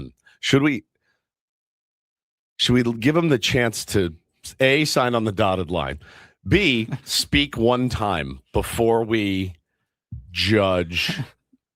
There's some fun in that. Is there no fun in that? Being sensible. There's no fun in being sensible, Paulie. You're right. I think it's unquestionably a good thing that the Padres are getting out of the limbo of the end of the Seidler ownership after Peter passed away, the lawsuit between, Scheel and the brothers and John Seidler taking over. Yeah, but it is time to turn the page. You didn't see a long-term future. Okay, this is, the Seidlers are going to just keep putting tons of money into this team forever and ever. That clearly wasn't going to happen. The second they decided to sell the team, all right, they're ready to be done with this and move on. So the Padres need a new owner. Back in November of 23 when Peter died that it was just a matter of time. Yeah. So they've needed a new owner now for two years, and they're finally getting a new owner. So in that sense, that is a positive move forward. Now, what kind of owner is it going to be? I will fully admit, because I had the question yesterday asked me multiple times, who are you rooting for of the four? And I said, it's not a horse race. I have to know what I don't know. I fully admit, when Peter Seidler bought the team, my first instinct was, ew. Dodger lover. Dodger, Ben, you do a great grandson job. Man, of Walter O'Malley. You were plotting your exit maybe up north once that happened. No, I just felt like this doesn't feel like the right fit for the San Diego Padres. Agreed. Couldn't have been more wrong. Yeah. So I've learned that this time, I'm just going to say, I have no idea which one of the four. I'm at 25% on all four of them. I did say I think I know the least about Jose E. Feliciano. Yep. Just because not as familiar with his teams and, his private interests as some of the other guys, but that doesn't mean anything either. It's not a good or a bad thing. Yeah, my father-in-law knows Joe Lacob. And so I was like, oh, well, at least I'd have like an in if you wanted to be like, hey, it's my son-in-law. He's kind of an idiot. But, take care of him. Whatever. You'll probably hear about some of the stuff he says about you. Exactly. But anyway, I'll make the introduction. But I don't know that he doesn't know Jose Feliciano. I have no idea. So I will reach out and find out. But, man, listen, here's what it boils down to. For me, be a steward of the Padres. Be an embracer of San Diego, its people, its culture, the fans, Petco Park, the team. Spend money. That's your job as an owner. It's the only thing I want. Spend money and instill and install and reiterate a commitment to winning a world championship, and not just one, multiple world championships.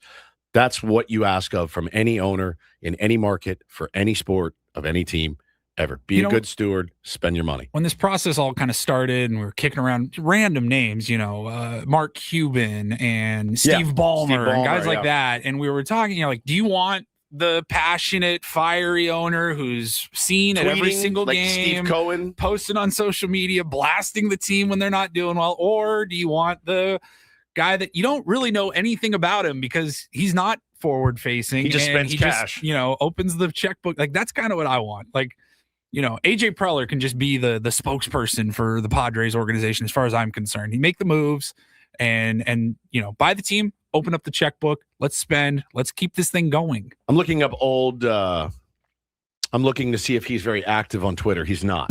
So win already. The Steve Cohen tweet the other day, it was hard for me to get my head around that. For the last 48 hours, I've been thinking about Steve Cohen's tweet. Like, hey, I know you guys are bummed and we're like the worst team in baseball, but Francisco Lindor hit a ball hard tonight. And it's just like, what? Nobody wants that from there. They do not need their owner turd polishing their turd. They really don't. That's what we're here for. So if this report turns out to be true, and in the next few days, the sale is finalized, the next steps will be approval from the rest of Major League Baseball ownership. That generally takes a few weeks when they can get together and make an official vote. I would imagine all the owners kind of in one sense are very happy. If the Padres are worth $3.9 billion, what is my team worth right now? No doubt. That's got to be undoubtedly good news among that fraternity, which will make them want to approve it. They are also, I think, have a little trepidation because they're going into a CBA negotiation with the Players Union. And the Players Union is going to see, your teams are now worth $3.9 billion, and we're going to be haggling over a salary cap at this point. I don't think so. We want our cut of what you're now making on this incredibly valuable asset that you have, making billions of dollars on. Yeah, you should be paying more in salaries.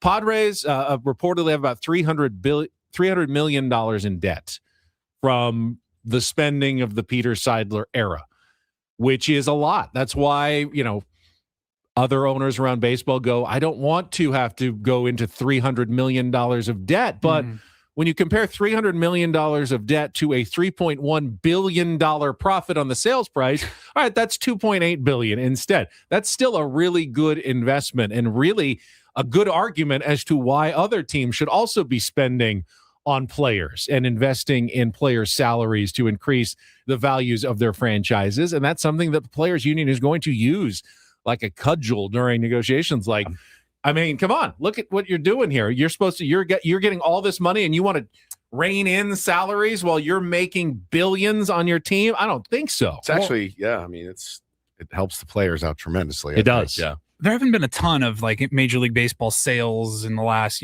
15, 20 years. Cohen was the Orioles, right? There's been a few. The Twins tried to sell. They didn't get the price they were looking for, so they pulled it off the market. That'll be the owner's argument. They'll say the Padres are an outlier. Yeah. Southern California. I don't think so, though. I don't know if they are or not, but that'll be the argument that the owners make. And I know this isn't typically how it works. It's not like necessarily one team gets sold and then, that's the first domino to fall. Right. But does this tell guys like Bob Nutting and, Pirates, Colorado, some of these teams that are struggling, like, does this give them the urge to at least maybe get back into the idea of, should we explore a sale? If the Padres are going for $3.9 billion, things aren't going well for us here. Our whole fan base wants us to sell anyways.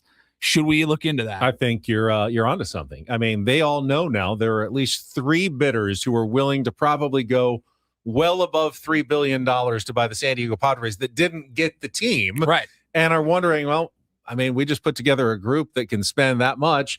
Why don't we see what other teams might be interested in taking our $3+ billion and buy a Major League Baseball team? Hey, you put up 3.7 for the Padres. Can we interest you in the Pirates and Paul Skeens and Connor Griffin and all these guys? Like, they're following that blueprint now of trying to lock up some stars and get more asses in the seats. But it may be too little, too late. I mean, if you're Bob Nutting in Pittsburgh, Yeah, locking up Connor Griffin was great. But you have you done enough right now? You spent a little money in the offseason. Your team is actually playing really well.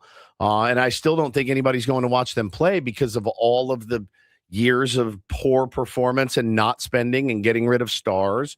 It adds up, and fans are like, no, man, I need a different guy at the helm to do this. But Peter really laid the blueprint out. And again, it's corny, but it is. If you build it, they will come, and they did. And they have, and look what's happening. I keep thinking about Artie Moreno too. I mean, Angels are doing okay right now, but they've been a pretty disappointing team massively for the last massively. The most disappointing team based on what they spend in baseball over the last 20 years. The amount of players, the star players, Hall of Famers that they have had, it just never works. And Artie keeps, doing this dance. Is he going to sell? Is he not going to sell? The team's for sale. Oh, just kidding. No, it's not. Man, you see a sale like this potential deal for the Padres, and you're just like, I imagine the Angels would fetch a pretty penny as well, being in Southern California and all of that. And you got to think, does Artie Moreno go, all right, maybe we'll look back into that again? Probably. At some point, I think, every family owner in professional sports will eventually sell, and we'll have nothing but private equity owners, because there's just no way that individuals are going to be able to put together like the money necessary to have, buy a team without having the backing of a private equity capital group that, to provide all that funding. I mean, I would love if Manny Sedano bought the Padres, but I don't think it's going to happen. I was cheering for Baja Rick. Baja Rick would have been an amazing owner. So enthusiastic. Oh my God. I mean, I don't know how many plates of fajitas he would have to sell to have enough money to buy the Padres, but local guy who passionate about baseball and the team, Baja Rick. Now, it needs to be a private equity Manny guy. Sedano? I just said, Manny Sedano. I love owns multiple companies, trades and sells companies. Yeah. That's the only way to amass enough money. The seventh inning stretch brought to you by 7 Mile Casino. Exactly right. Come on, we would have been set there. All right. Do you know that I was just looking at this. Somebody put it in the chat. I wanted to go verify.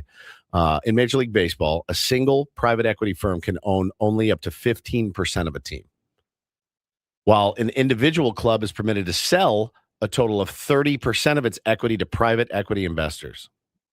So you could have You're hurting my I'm brain. going to watch you try to make this make sense. I can't follow what you're saying. So a private equity firm can buy 15% of the team. So they control 15%. Aren't the Dodgers owned entirely by a private equity Guggenheim? firm? Yeah. Is it several different offshoots I don't know. of Guggenheim? You How does make that this work? make sense, because I've got no idea. Well, listen, when you need intelligent conversation on private equity, I'm the guy to conversate. I got like $17 to my name. Come ask me about private equity. We may need to get your father-in-law on to explain things for to sure. us at some point. And even then, I still wouldn't understand. Let's take a little time out. When we come back, I think we need a little take on Woods just to break up everything this morning. If you want to try to qualify to win the Padres field level tickets for the Memorial Day game against the Phillies, music, TV, or movie trivia is coming up next against Woods. 833-288-0973. 833-288-0973. Call now, and we've got AJ Preller coming up at the top of the hour with probably some very non-comment comments about this report of the sale of the San Diego Padres. But it is a Friar Friday and a management report Friday. It is all coming up with Ben and Woods on San Diego's #1 sports station, 97.3 The Fan. Instead of talking about making and gaining, let's talk about losing now. Weight, that is, at sdfatloss.com. It's the natural alternative to the GLP-1s that, yes, suppress your appetite, but every other thing that they give you is not good. Muscle loss, metabolism goes down, makes it harder to keep the weight off. The cost, weekly injections can run you $3,000 to $5,000 a year. And if you ever stop, you're probably just going to gain the weight right back. SDFatLoss.com is different. It's quick weight loss, up to 10 to 20% of your body weight in just 2 months. And it does so naturally by eating the right foods at the right times. They coach you up and they help you out to get you through it. And then when you're done, It's so much easier to keep the weight off. I lost 40 pounds in 60 days. I have kept that weight off for 3 years. You can be the next success story. Like so many tier ones here in San Diego, you can be the next. Just sign up with a free consultation at sdfatloss.com. And if you sign up for the program now, get $200 off during their spring special. Do it now before summer hits. Lose the weight quickly, up to a pound of fat per day at sdfatloss.com. That's sdfatloss.com. Results may vary.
Hey, player, this is all yours.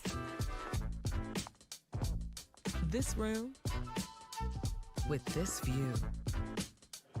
This speakeasy with this cocktail. Hey, could you make that too? The spa with this. Ah. And this pool on this roof. This is all for you. The all-new Hamul Casino Resort, now open.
criminal defense attorneys helping good people regain control of their future when charged with a crime since 2010. Visit davidpshapirolaw.com.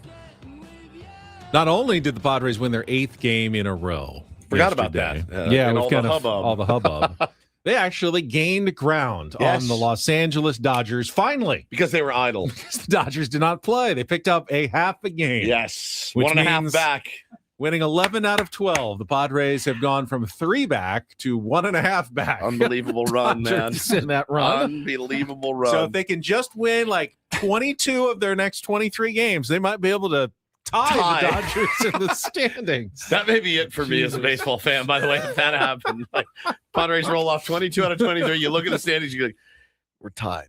We are tied in the West. You know, the Padres were so far back, but you think back to the 2017 season when the Giants and Dodgers won 107 and 106 games, and you got to be thinking, man, you know, any other division we would be up by 15 games at this point. Be a cruise control in the Central or something. You can never back off the gas pedal when you're trying to catch the Dodgers because they just don't lose very often. Yep. The Dodgers will be back in action tonight. Who are they playing? Let's see. They have, according to the MLB schedule in front of me. Rockies. Oh, well, there in you go. Colorado. Very cool. Glass now against Tomoyuki Sagano. All right. Well, you know, hey, if you sweep the Angels this weekend, there's a chance you may stay exactly where you are behind the Los they Angeles get 4 Dodgers. against the Rockies. Great. All right. Very cool. All right. Let's get to today's game. It is time to play some Take on Woods.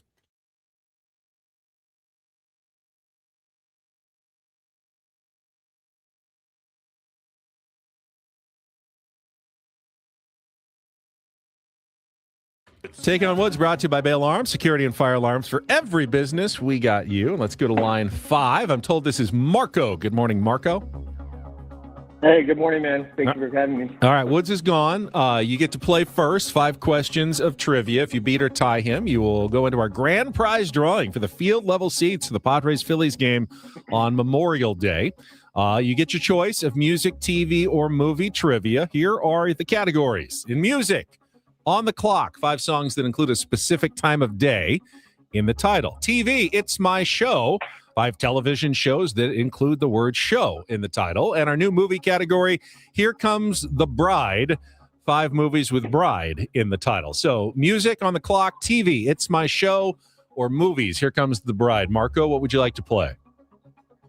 TV shows. TV shows. All right.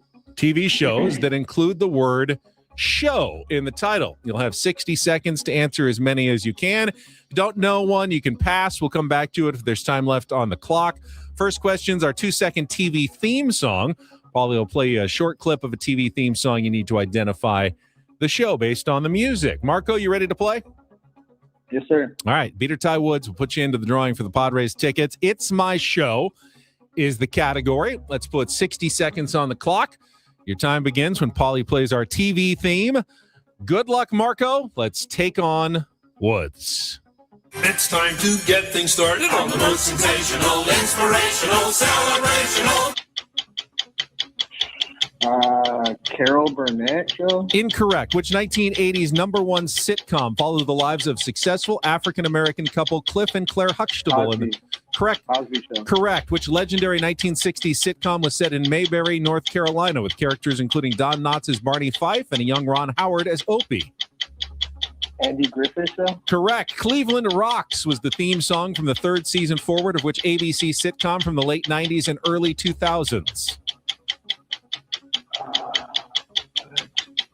Pass. Long before The Voice or American Idol, amateur acts competed on which 1970s talent show in which any of the 3 celebrity judges could stop the act and winners would receive $516.32? Let's go back to Cleveland Rocks was the theme song from the 3rd season forward. Drew Carey. That is correct. Long before The Voice or American Idol. All right, you got 3 correct. You got Cosby Show, the Andy Griffith Show, the Drew Carey Show. The theme song was The Muppet Show. That was Kermit the Frog. And The Gong Show was the talent competition from the 1970s. So you got 3. I have no idea, Marco. No, Hang I on don't the know. line. This could go anyway. TV category today, Woods. I remember when it used to be music. I know. Hasn't been music all week. In a while. But you've won every game, I think, this week. We had a qualifier in real or fake, but we'll see if you can do TV. My weakest link. 60 seconds on the clock. Your time begins when we play our TV theme song. Good luck, Woods. Let's take on Marco. It's time to get things started on the most sensational, inspirational, celebrational. Sesame Street? Incorrect. Which 1980s number one sitcom followed the lives of successful African-American couple Cliff and Claire Huxtable? Cosby Show. Correct. Which legendary 1960s sitcom was set in Mayberry, North Carolina, with characters The including... Andy Griffith Show. Correct. Cleveland Rocks was the theme song from the third season forward of which ABC sitcom from the late 90s and early 2000s? Cleveland Rocks? Oh, no. Pass. Long before The Voice or American Idol, amateur acts competed on which 1970s talent show? The Gong Show. Correct. Let's go back to Cleveland Rocks was the theme song from the third season forward of which ABC sitcom from the late 90s and early 2000s? The Taint Show. Oh, no. And it's a 3-3 tie. Is it so the Marco. Muppet Show, the first one? Yeah, it was the Muppet Show. And the Cleveland Rocks was the Drew Carey Show. Carey Show. Either one of those would have been the difference. Yes. Damn it. Well done, Marco. Stay on the line. Right. You have qualified for the Padres tickets in a 3-3 tie. The category was It's My Show. Okay. Shows with show in the title. Damn it. Should have had that one. Should have had the Muppet Show. It was Kermit the Frog. With Sesame Street, you were on the right track, obviously. I thought I heard Jim like Henson. some Bert and Ernie. That in was, there or I think it was just Kermit, and then It's time to get things started on the most sensational, inspirational, celebrational. Muppetational, this is what we call the Muppet Show. Save it. You can use it in a prank call for something. Hey, our friend Ben is insane. Here he is. Play it back on the air. Muppetational, this is what we call the Muppet Show. So if you could get him in today, that would be spectacular. Good stuff. Good stuff. All right, since we have both AJ Preller and Jared Diamond from the Wall Street Journal now in our final hour. Paulie's going to give us some Reindl Report headlines coming up in our next segment. We are broadcasting live from the Bill House Studios. We know how on San Diego's number one sports station, 97.3 The Fan. But first, we were talking about Manny Sedano earlier. I know, listen, not going to be able to buy the San Diego Padres, but that's okay. It can still give you a really, really great deal on the car or truck of your dreams.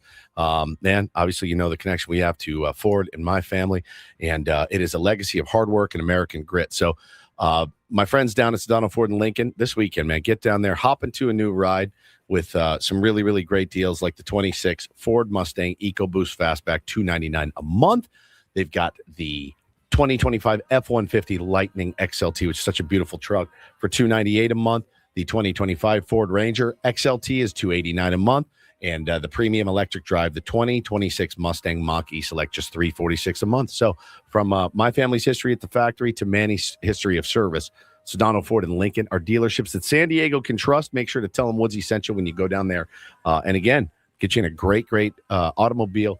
The car or truck of your dreams can be found right down there at the dealership in LeMay. So check it out today. For more details about these offers, go to SedanoFord.com. Once again, SedanoFord.com.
He just here. I'll show you a little. Just a little. Please don't. Just a little bit. What hurts on you? Nothing at all. A little bit. Nothing. Now, So let's say whatever you're about to touch is the only thing. Let's say It's gonna hurt. Right? All right, yeah. Okay. Pretend your knee hurts. Pretend your knee. It's going to in a second. Right here. Oh, that is not pleasant. Hey, player, this is all yours. This room with this view. This speakeasy with this cocktail. Hey, could you make that too? The spa with this. Ah. And this pool on this roof. This is all for you. The all-new Hamul Casino Resort, now open.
We're giving you and a guest a chance to go away with Weezer on their Weezer The Gathering tour. Get hooked up with flights, a 2-night hotel stay, and pair of tickets to see Weezer, plus a meet and greet with the band, and a signed set list thanks to Live Nation and Crush Music.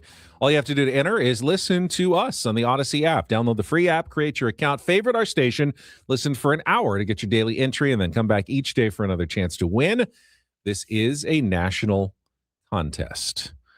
Padres Angels tonight. Angels got an 11-4 win over the Yankees yesterday with Mike Trout making a little baseball history, Woods. No one has ever homered in every game of a 4-game series on the road at Yankee Stadium. I can't even imagine. It's a lot of history. That's so bad. He had 5 of them actually in the 4-game series. What a trip to the Bronx. That is badass, man. Aaron Judge also homered 4 times in the series as well. It was quite the series. Joe Adell hit a grand slam yesterday, and the Angels, who I believe have the most home runs in all of baseball, will be hosting the Padres for the next 3 games tonight at the Big A. Big A. Hopefully a lot of Padres fans, Tier 1s, making their way up via the 5 freeway or the train to the Big A in Anaheim to check out some baseball this weekend. Did you guys have any designs on getting up to the Big A? Not this weekend. I always think I've never about actually it. been. It's really the easy. I really want to go. You go every other year now. It's the easiest road trip possible as a Padres fan. I got a big helmet full of nachos, like a huge Angels helmet full of nachos. Julio Rodriguez threw my kids a ball. I mean, we were like right on the front, down by the foul line, like on the wall. It was one of the best. It was easy in, plenty of easy parking, out. yeah. Plenty of parking. Ironically easy. Lots of free. I mean, there's like 19 freeways that like surround the stadium, so you can go in and out multiple ways. It's great. I mean, it was great. The people were so kind, they're so nice. Now we were there. Yeah, there's not the animosity of going to LA for the Dodgers or anything. We were there watching the Mariners and Angels, so we weren't even repping gear because we're not, insecure. That person who wears their gear, full team's gear not playing when the team's not even playing in the same the guy stadium. who's dressed in Yankees gear for the Padres opening day against the Tigers. Yeah, I was mostly thinking of another team that does it constantly. Yes. That said, it was really great. Like, it was great. Yeah, my buddy and I, back when Ohtani was cool and pitching and playing on the Angels, we were literally like circling every 5 dates on the calendar. Like, hey, maybe this weekend we can go up and watch Shohei pitch, go to an Angels game. I know, missed it all. And I just never pulled the trigger. I know. It's fun. Yeah. It's really fun. It's I think I've been up for baseball games, just 2 or 3 times, Yeah. but not a bad experience. No interest it's this not weekend? Petco Park, but I actually kind of do. I don't Yeah. know. Maybe think about it. Okay. They usually have tickets available too, which Yeah. is nice. So you don't have to fight sellout crowds in Anaheim either. So anyway, hopefully we'll hear from a bunch of tier ones in the chat on Monday morning about your experience and hopefully a winning one for the Padres in Anaheim this weekend. This hour on 97.3 The Fan brought to you by GL Pools, the swimming pool experts trusted by thousands of San Diegans since 2006. Baseball is back, so is swim season. Make sure your pool is ready. Call now, mention radio for a free month of pool service. Paulie is going to get us caught up with some headlines on the Reindl Report, including the one that we missed during Don't Do This when we were interrupted by the breaking Padres potential ownership news. So we'll do that after traffic here on 97.3 The Fan. From the 855 Get Ross Traffic Center. Injured? Demand justice. Demand Jurowitz. 855GetRoss.com. Here's Sue Eller. This traffic report is brought to you by Rivermark Medical. Still working on a crash on the 5 southbound at Santa Fe Drive. And now there's a collision south on the 15 at Arrow Drive. This one blocks the center divider. Rivermark Medical is conducting a rapid 3 study for flow stent, a minimally invasive device designed to relieve symptoms from BPH. Men 45 or older suffering from frequent, painful, or difficulty urinating may qualify. Learn more at rivermarkmedical.com. That's rivermarkmedical.com. I'm Sue Alder with Ben and Wood, San Diego's #1 sports station, 97.3 The Fan. And get things started here with our today's edition of the Reindl Report. Now tuned into the greatest. Welcome to the Reindl Report with Paul Reindl. Hi, Paul. All right. 2 stories from the world of sports that we haven't gotten to yet. We'll start off in Major League Baseball. And 1 story that you didn't know you needed. Are you laughing, biatch? It's the Reindl Report Hey, Paul, how you doing? Okay, how are you? on 97.3 The Fan. Are you ready to bless the mood? I need some help, please. That was good. Can I get a yeah? Oh, yeah. All right. All right. All right. Happy Friday, gentlemen. TGIF, baby.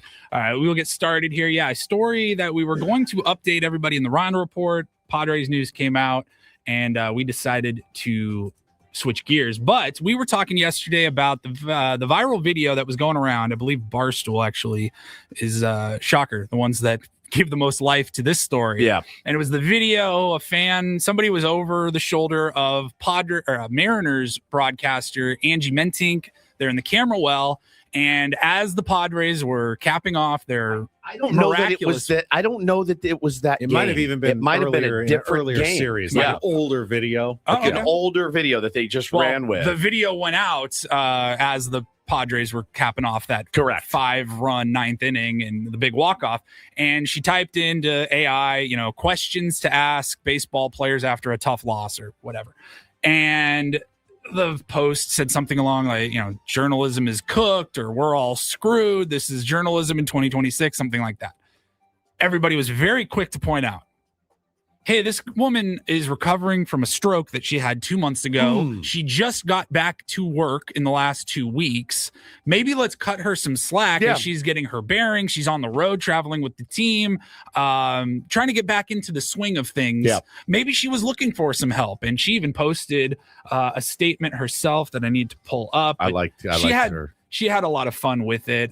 She said, currently asking AI how to handle going viral for using AI with an emoji. In all seriousness, I am late to the AI party. Earlier this season, I experimented with AI to see if it had any questions to add to my list for my post-game coverage. We've come a long way from pen and paper when I started in 1997, always learning. She didn't really even address the actual video. Well, the fact that somebody creeped over her shoulder to zoom in on her camera is pretty weird. Yeah. 100%. I think she makes a really good point in that you're allowed to use any tool you want to try to improve your coverage, whatever you do for work. And if AI is part of that, that's great. I think in my experience, AI's questions like that are pretty bad, but she also could have looked up and gone, yeah, that's a stupid question. Yeah, I'm not going to ask You're certainly allowed to look and go, yeah, that's not helping me at all. Just because you Google something or put it into Chat GPT does not make you a bad reporter in any way. In fact, as she said, all learning experience, hey, Nothing wrong with typing it in and seeing what gets spit out. Now, if all you're doing is relying on AI for like every question and every story, then I don't think you're doing your job as a reporter. But no one was accusing her of doing that. Did you guys use Cliff's Notes when you were in college? Never. Oh, yeah. That was cheating. That's not cheating. That's cheating. No, it's you not. have to read the original source material. Well, you do, but you never like got Cliff's Notes for you didn't. I never read them in place of. I read would have them been as a ashamed supplement. to even own them. I was an English major and I read them all the time. Used them I mean, all the time. Wikipedia is essentially now Cliff's Notes. Correct. Yeah. I used Wikipedia a ton in college, even in high school, like We didn't as a have it. starting point, like at least get you kind of, all right, maybe I should look more into this or whatever. It was just a base point. I have gone ahead and asked AI.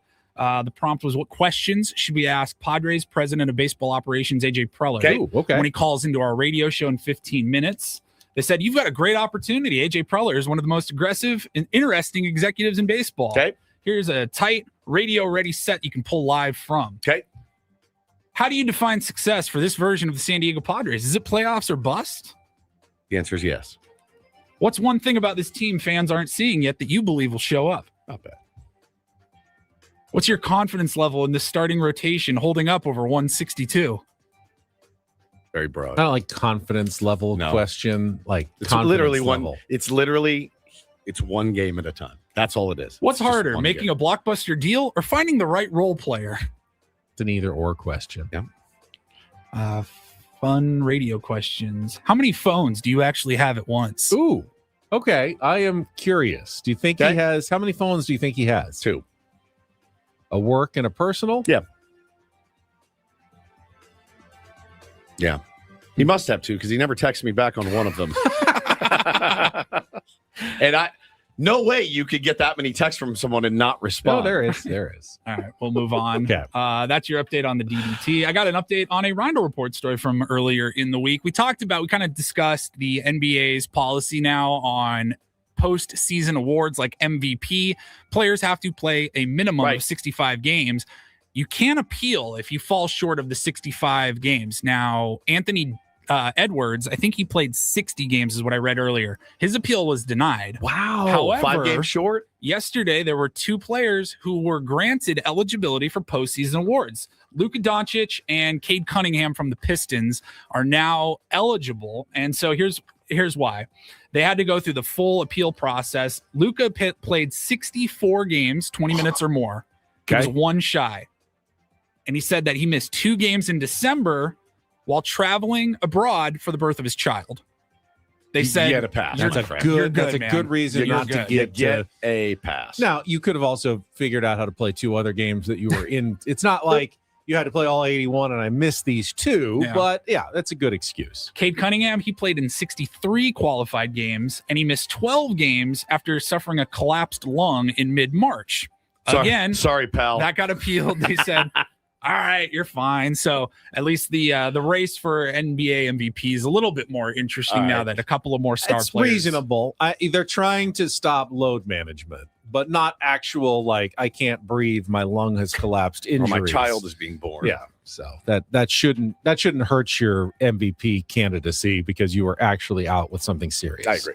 And then just one other quick side note in the NBA. They announced there's going to be an international game next year. The Pacers and the Nuggets will play in Mexico City next season. I believe it'll be early in the season. It says the game will be played during the week of Day of the Dead celebrations in Mexico. Maybe I can, my wife and I can pretend that we're going to go on this trip too and then cancel with the week left to go. I should be a week from today. I should be on a plane, but I'm not. 2 more NBA regular season games, Paris and Manchester next year. Oh, man. Yeah, so NBA Do continuing we to go think international. the altitude affects like 3-point shots in no Mexico idea. City? Like, will they fly a little bit further? Well, you get tired. You get definitely. I mean, it'll It definitely wouldn't be a fun sport to It play. would definitely be tough on the running back and forth. But I wonder, like, is it far enough that when you shoot a 3-pointer, it travels an extra inch? No Because idea. that could totally throw off a 3-point shooter in the NBA if that's the All I case. know is that you've talked about altitude so much on this show that we were driving the other day and Bo was like, are they at altitude? I'm like, we're at sea level. You know where, like, she's like, oh, because he really likes hearing you talk about altitude. Well, speaking of going abroad, Italy made history this week. They became the first country to offer paid leave for employees who need to take work off to care for their sick pets. Well. This all started with a case almost 10 years ago that started back in 2017, and a librarian in Rome was saying that she had a sick dog, and she argued, like in court, that under Italian law, letting an animal suffer would be a crime. So forcing somebody to choose between going to work or caring for their sick animal would put them in an impossible situation where they need to decide, hey, am I abusing my dog by not giving it the proper care it needs because I got to go to work? You can take up to 3 days a year for sick care for your pets. The pet has to be microchipped.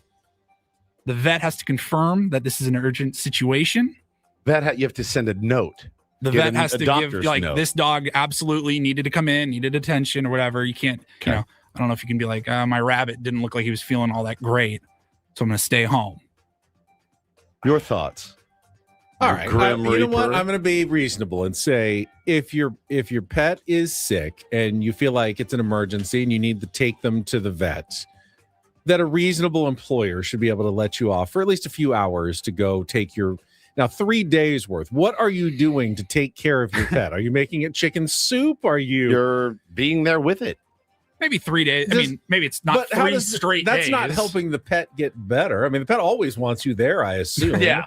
You can't just sit and not lead your life because you have to sit next to your pet all day. You don't know that the pet wants you there. Maybe the pet is thinking, I'm sick. I don't want my owner here. I just want to be alone. If I was that pet, that would be me. You don't even know that you're helping when you're at home. Question. So 3 days, I think 3 days is wild. I do. I think if you call and you guys just got a new pup, and you're like, hey, man, I'll see you guys. It's Monday. I think it's more like, I'll see you guys on Thursday. I'd be like, what is wrong with this? No, I think it's more like, hey, you get 1 day, this time of year. And then if it happens again 6 months from now, you still have 2 more days left. Yeah. I mean, I guess if somebody could use all 3 days. Feeding your dog chocolate to get out of work when you're hungover. I mean, here, eat this. Speaking of the devil, our new dog has very bad stomach issues right now. And I woke up to quite a surprise on the living room floor when I got up this morning. My wife's dealing with more right now. But if I was single, not married, had a dog, and I woke up and she is vomiting, like needs to go to the emergency vet or something. Yeah, of course. No one's going to say a word. What are you supposed to do? You're like, sorry, man, I have to take today off. Kyle Sade says, my goldfish keeps spitting up. There's no way I can leave right now. No. RVN, nobody said a year off. You get 3 days a year. Per year. A year off for a sick pet, I'm going to have a problem with. I'm going to have full benefits. I'm going to have a real problem with that. Like, how special is this dog? You're taking a year off. Okay. All right. Well, we're just going to find somebody else then at this point. That's a good story. That's interesting. And she won.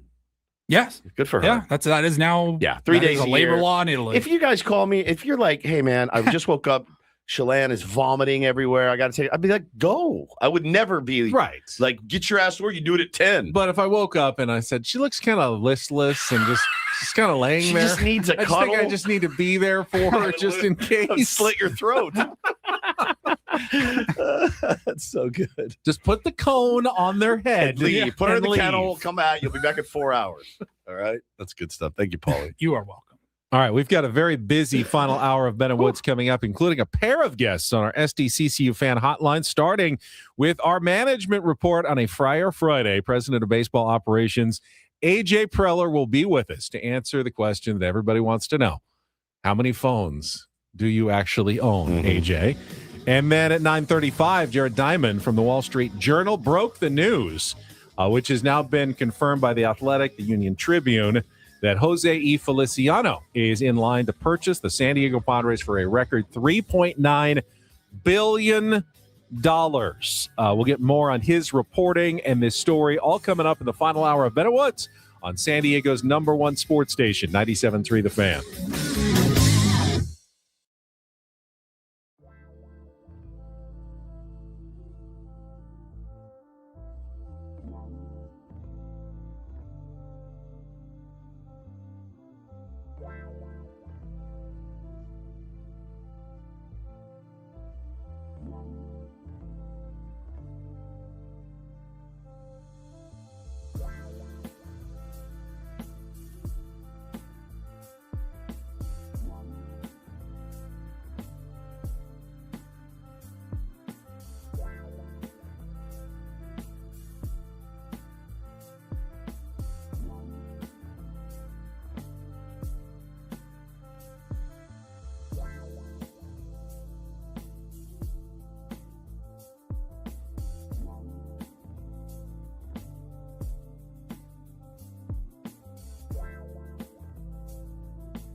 Final hour of Bennett Woods, and just some shockingly sad news. Oh, man, this sucks. Announced 3 minutes ago by the Los Angeles Angels, who will host the Padres tonight. They tweeted, "We are deeply saddened to announce the passing of Angels Hall of Famer Garrett Anderson. Garrett will forever hold a special place in the hearts of Angels fans for his professionalism, class, and loyalty throughout his career and beyond. We extend our heartfelt condolences to the entire Anderson family." Just 53 years old, Woods. Lord, dude. The Angels have already announced plans to wear a patch this season and have a moment of silence tonight. A patch this seat for the rest of the season. Correct, GA, with a red circle around it. Man, so yeah, looked like he had a heart attack yesterday. Oh my God! They've already got a patch and a moment of You silence. said Garrett Anderson, and I just instantly I remember those early 2000s Angels teams. I go, Garrett Anderson, the baseball player, dude. Wow. I loved his swing. Oh my God! It's like, listen, the left famous lefty swings of all time. I don't know how many people would put him up there, but I did. I thought he had a really sweet lefty swing. That's a bummer, man. Well, do it. Paulie, I guess we have. And I really hope we can see more unity and more peace when already things are so difficult. So, shout out to his family. Oh, it's a huge bummer.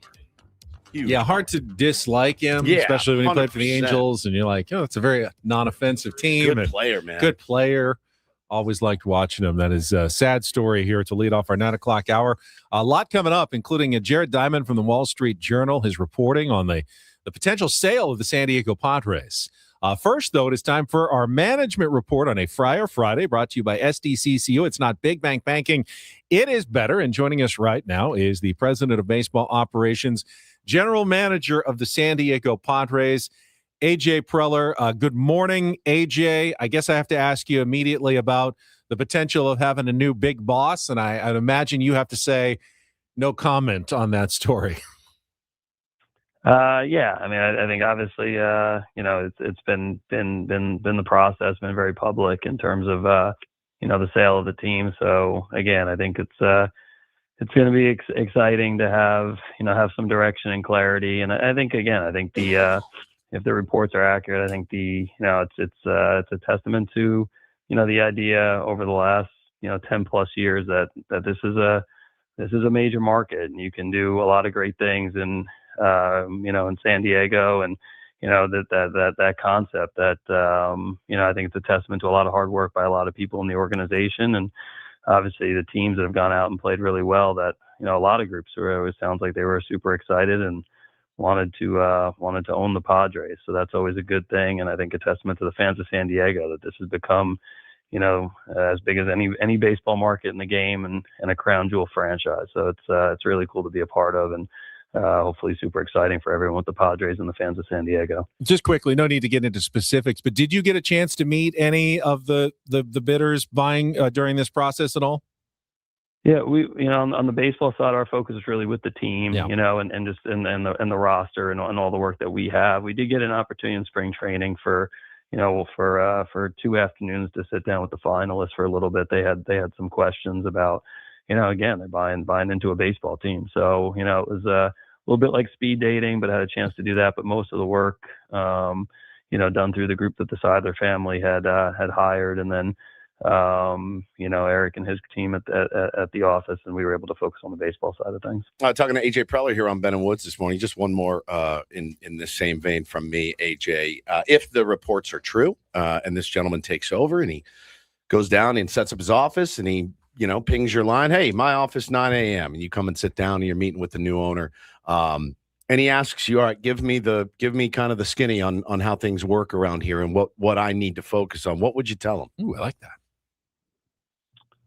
I mean, I think the biggest thing is, the excitement and the passion that, that a lot of people in the organization have for winning championships and creating something special here. I talk about the big stage and that being the World Series. And, I think we have so many great people in the organization, and I think that's why we've been able to have a sustained run of success. So I think any new ownership group, getting to know those people in the building, obviously getting to know our players and our staff, it's huge. So it's, but again, it starts with with having really great people that have a big time passion for winning and are really good at what they do. And I'm sure the new group is going to be super excited to meet everybody and hopefully everybody on the same page to go bring a championship to San Diego.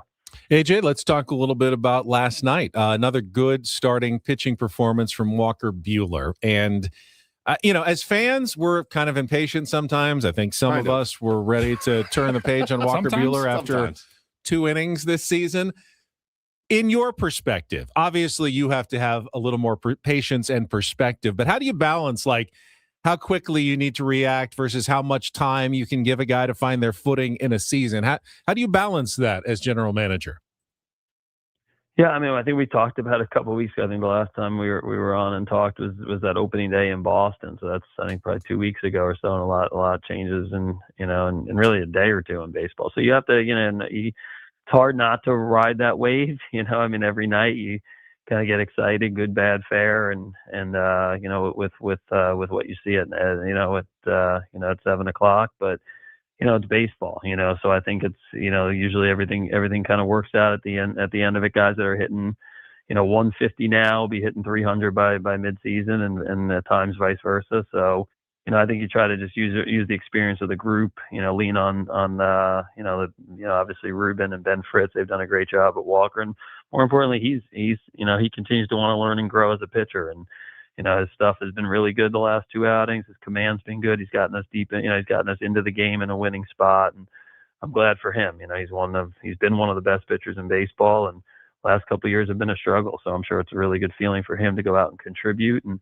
he knows that this is a competition here, and that, he's not going to, again, he's got to help the team, and, he's not on a, huge contract for a ton of years, and, he knows he's got something to prove, and he's going out and continues to get better. So I'm really glad for him, because he's put the work in and he's seeing the results here right now. You don't sound anything like the person we talked to 2 weeks ago.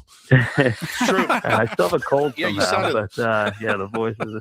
It's been about it's been about a month-long cold here, so I thought I finally got rid of it, and I don't know. You may hear me sniffling a little bit. We'll see, but the voice is better for sure. Well, they say winning literally cures everything. So eighth straight, it's been amazing. I told the fellas this morning, I'm like, what an easy week. You just come in and hey, another dub. I'm so impressed with the squad, how they're playing right now, AJ. But your manager is a guy that got a lot of scrutiny early on. The hire had scrutiny, and certainly his chapter is not written yet. But this is a nice little run. What's you don't have to compare him to other managers, but what has been for you, seeing how he interacts with the team, how the players react and respond to him, the shuffling of the lineups, the getting guys rest, how's it been overall for you watching him kind of blossom into this role the last couple of weeks? Yeah, Craig, again, I think a lot of familiarity between, Craig and the organization, and obviously myself. So, but I think probably the biggest thing is just very genuine. He's very comfortable in his skin. I think you see in the, in the post-game press conferences and to the media, he's honest. If he did something that he feels like he could have done better, he just says, yeah, probably could have done that a little bit better, et cetera. And that's the way he is behind closed doors, and he's like that with the staff. And the staff is super connected and together, which is great to see. We've got a lot of talented coaches on staff, and people that put a lot of time into it. And I think with the players, he's very consistent, and I think he hasn't been afraid to try some different things and then admit if I could have maybe tried something different or new. And now he's kind of settled in on something that's been working for a while. So I think those are all good traits in a leader. He's got a lot of really good leadership traits. He's doing a really good job. And again, I think it's been a really, I think it's been a good run, both spring training and the early part of the season. And he'll be the first to admit he's going to be better in a couple of months than he is now. And that's exciting to see. I know both Craig Stammen and Nick Pivetta said they expect Nick to pitch again this season. Aren't quite sure how long it's going to take to get him back on the mound. But from your perspective, can you rely on that, or do you have to operate as though maybe Nick Pivetta won't be back, and you have to make plans in case that he isn't able to make it back to the mound later? Yeah, I think with Nick, again, he's I think we know his work ethic, we know his determination. I think he's got a track record of being healthy, which is usually a good sign. And you're also always planning, whether or not, guys are on an IL stint or not. You've got to always be ready for, next man up scenarios and be in a spot where you have depth and guys that can cover in case there are injuries. So that's always a big part of the challenge. But, again, I think for Nick, he knows what's in front of him. He's going to go on the rehab route right now, and hopefully avoid having to do any kind of surgery and be back and pitch. So I think we're excited to see that. We know he's very in tune with his body. He's a super hard worker, and he's getting the best medical attention and advice. But I think from our standpoint, we'd like to pencil Nick in and see him back here in Petco here at some point in the near term. But you've got to be ready, especially on the pitching front. You've got to be ready for the twists and turns of the season, and we're always trying to look at depth and trying to make sure we have enough to get through the year and more so be successful on the field. Talking to AJ Preller here on Ben and Woods this morning. One of the listeners earlier in the chat said, I need to know how many phones AJ Preller has. And I said, or was that AI? That was AI. We weren't sure what to ask you because things things were going so well. So we typed it into Chat GPT and it said, ask him how many phones he has. How many phones do you have? My guess was 2. I thought maybe 3. No, just as one that's attached to my ear all the time. Just the one. Okay. Okay. So I said there's no way a guy with one phone could not text me back as much as he doesn't text me back. But apparently that is the case. So it's good to know. I thought maybe I text him on the wrong one that he doesn't check a lot. I'm not sure. So no, I'm not the text. I'm not that old school. Actually, pick up the phone and call if it's important enough. Somebody's gonna actually call you and talk. And you don't want that, AJ. And you get the real thought process too. When you send those random texts, and I'm like, what's this guy talking about? I feel like the door is tone of that. I feel like the door has been opened now. I don't even let Woods call me, AJ. That's not a good idea. AJ, as somebody on the receiving end of Woodsy's 3 phone calls an afternoon, That's right. You don't want that. You don't want it, man. You don't want it, dude. It's bad. I love to chat. Now, do you divide it up between personal and work? How do you get reimbursed in terms of the cell phone costs? Then if there's just the one. Just one. I think just one on that front. But hopefully, maybe that caller ID comes in handy if I get that Woodsy call and go from there. I'm gonna call him as soon as the show's over. Great, thanks for the interview, man. I really appreciate it. Yeah, he doesn't like the pleasantries. I've realized, like, hey, thanks for your time today. Thanks for checking in. Just no response. It's fine. I'm used to it. It's good. It's our relationship. It's good. You did, before you go, you did say something early in the interview that had me thinking since you said it. Have you actually done speed dating? Woods, have you ever tried speed dating? No. Does anyone do that anymore? Is that a thing? Never done speed dating. No, I think that's I don't know if that's a thing, honestly. I think it is a thing. That might be in the they'd set up a lunch and you meet 7 people. And... Yeah, that's the pretext. That might be in the pre-texting days. So. All right, we're not going to ask him about his dating life. Thank you, AJ. We appreciate your time. Keep up the great work, and we know you're going to be working the phone. It just won't be with me, but we appreciate you every time you jump on with us. Thank you, sir. All right, appreciate it. Thank you, guys. All right, buddy. AJ Preller, our management report brought to you by SDCCU. It's not Big Bang Banking. It is better every single Friday. I thought that maybe was so uncomfortable. I thought maybe you were had tried it like in the 90s, Never. like speed dating. Never. No. I mean, he's done speed and gone dating. I was just going to say he's done speed and dating. I've speed dated, but I've not done speed dating. I mean, maybe even speed while dating. They would you go to like a hotel conference. Yeah, I've seen the movies where they set do up it. like tables and you'd like move from one to the other for like and 30 seconds or 5 minutes. Hey, talk to someone and see if you can make a connection, and then you move on to the next one. No, it was so weird to me because almost automatically, like if you sit down, and if there's a connection or not, in my opinion, it's always been that way for me. It's like a feeling that you get if somebody that I was going to date, right? It's a feeling you get immediately. Now, if I got to sit there and vamp for 5 minutes on somebody I have no connection with, that's tough. That's tough, but really you also get a chance to meet like multiple people quickly, which can be, even if you go like to a bar to meet people, how many are you actually going to get to talk to a night? 2 or 3? If it's you, none. If it's me, 3, 4, maybe. Right. But speed dating, you might get 10, 15 people all in like an hour, and you get a chance to make that connection with multiple people. I guess I can't crap on it because I never did it.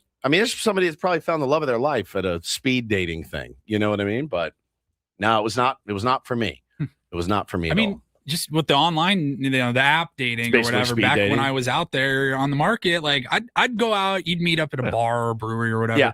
And like, I could pretty much tell within about 2 to 3 minutes. Tinder is the ultimate refining of speed dating. You've gone down to just a picture and a profile and a quick decision in a few seconds. Hitman here says, I'm single, 50 years old. Speed dating is still very popular among women. Men, not so much, which is a problem. Then that would lead me to believe if women are into it, then I would try speed dating at 50 if I was looking for love. See, I don't know if I believe that, because anything a lot of women are into, men will get into, because 100%. that's a way to meet a lot of women. Yeah. I can't believe men would be, all these women are here, but I have no interest in being I can't here. be seen as speed dating, but there's all these women here. They're looking for you. I don't know. Interesting. And they're looking, which is like, that's part of the toughest part, right? Is to, I would to know that they're even interested in looking to begin with. I would do anything to run tape of you on with 15 women speed dating, just to see, like Adam said in the chat. Okay. I got It's good speed. I've got good speed. Sure. Fast conversations would be you vamping would be unbelievable. Like, did you know Tony Gwynn hit 368 one year? And I mean, it would be self-esteem is low. How deep can I go? He just starts rapping for them. So good.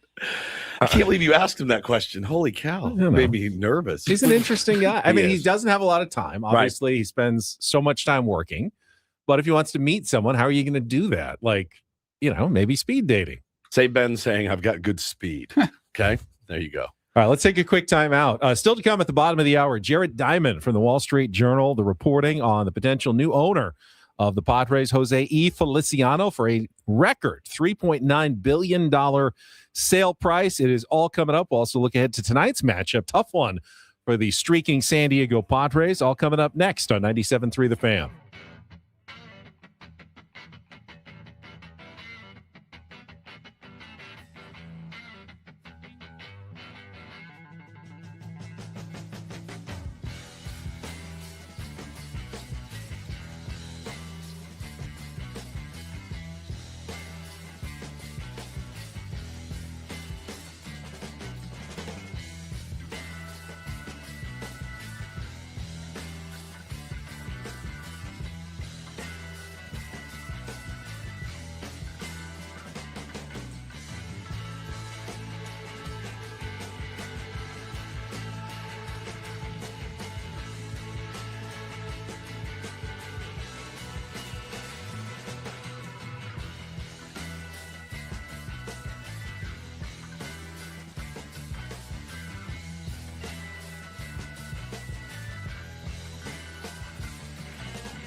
player, this is all yours.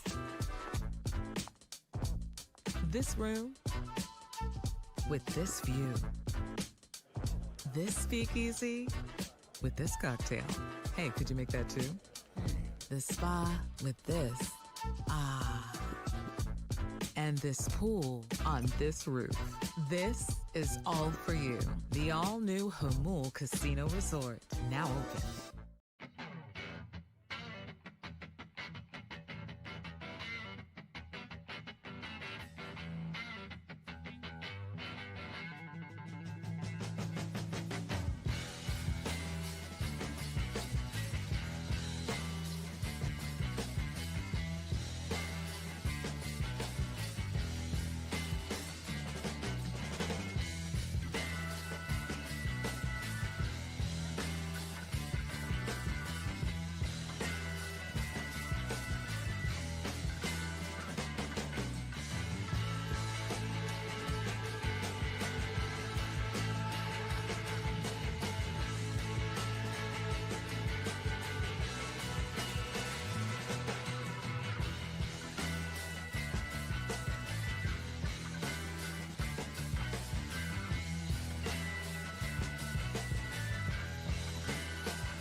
Hey player, this is all yours. This room with this view. This speakeasy with this cocktail. Hey, could you make that too?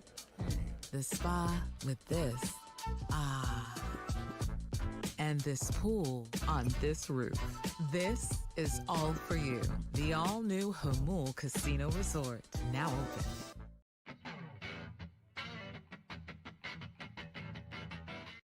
Brought to you by David P. Shapiro, criminal defense attorneys, helping good people regain control of their future when charged with a crime since 2010. Visit davidpshapirolaw.com. Our thanks again to A.J. Preller, Padres president of baseball operations and general manager, who sounded much healthier. He did. Than he did 2 weeks ago in Boston. Indeed, yeah. And again, winning cures everything. I like that line. That was a good line. And it really does. Cures everything. Nothing. It's things aren't perfect in the world of the San Diego Padres. They just feel that way because they are winning so many games right now. Yeah, it's the nature of this dumb game. Yeah. And you could look up next week and we're lost 8 in a row. Not it would be hard to do in 7 days, but 10 days from now you could we've dropped 8 of 9. I mean, it's just the way that this game goes. Today will be a massive test. Big challenge, of man. how hot the Padres are. Brian Wu was a big challenge. Well, think about this. Padres, this will be their 20th game, correct? Tonight they're 13-6. Correct. So in a quarter of their games, the Padres have faced arguably top 10 pitchers in the league in Paul Skeens, Tarek Skubal, Framber Valdez, Jose Soriano tonight, Brian Wu, Emerson Hancock. Luis Castillo's good.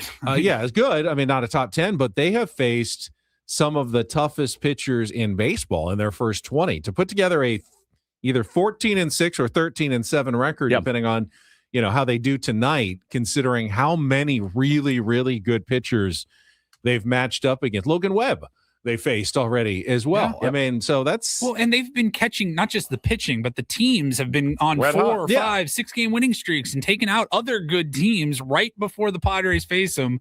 And, they're not scraping out these 2-1 wins. They're winning 5, 6, 7-run games. You can get off to a hot start in 20 games, but if 3 of your series were against the Rockies and the White Sox, you go all right, let's wait until they actually play some people.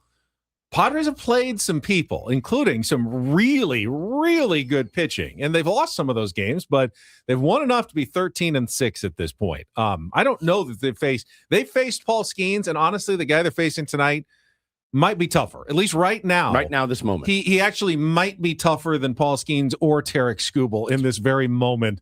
Jose Soriano is pitching as well or better than anybody in baseball right now. Leading baseball in ERA for starters. It's .33. That's 1 run given up all season. Is that what that equates to, I believe? 4-0. Yeah. His whip is .67, also first. He's nasty. Whatever he's unlocked it. So he's not quite Mason Miller, but he's also going a lot more innings. Yeah, So- that's exactly right. He's Mason Miller-esque, though, from a starter's position this year. Ty France has actually hit him very well in his limited ABs against him. Manny Machado's touched him up for a bomb before. Very, I'd imagine, ABs. though, that, that's something that Craig Stammen takes into consideration. There's a good chance Ty France will be in the lineup Playing first base because he has hit him before. Sheetsy, DH, and Andujar swinging it well. How do you get all those guys in? And You can't get everybody in every day. No, exactly. I don't know.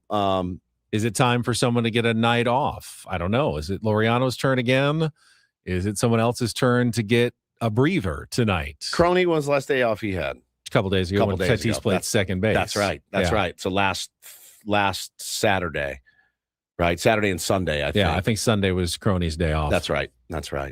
Okay. Yeah, I mean, it's gonna be tough to get everybody in, but you probably want lefties in there. So Sheets probably needs to be in there as a DH. And Andujar swinging it well.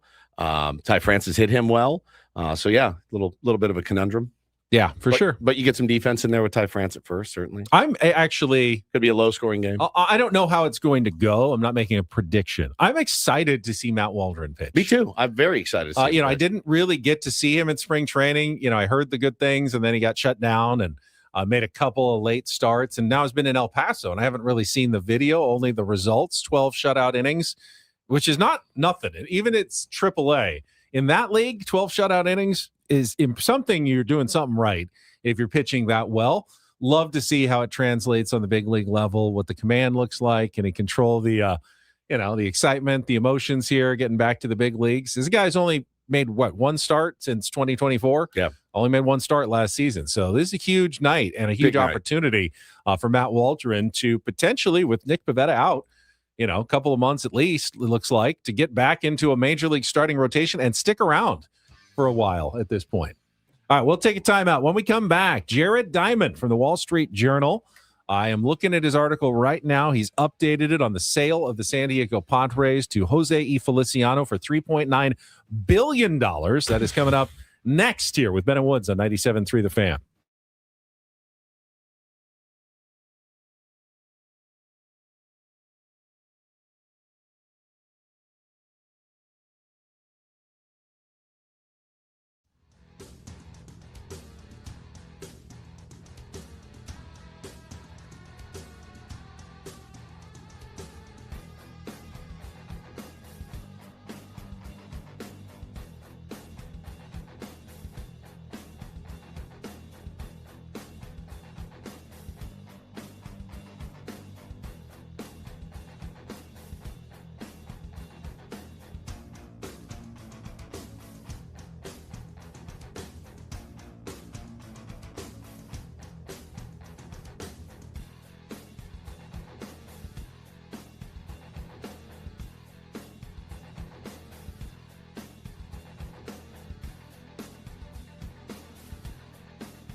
He just here. I'll show you a little. Just a little. Please don't. Just a little bit. What hurts on you? Nothing at all. A little bit. Not that now. So let's say whatever you're about to touch is the only thing. Let's say It's gonna hurt. Right? All right, yeah. Okay. Pretend your knee hurts. Pretend your knee. It's going to in a second. Right here. Oh, that is not pleasant. Hey, player, this is all yours.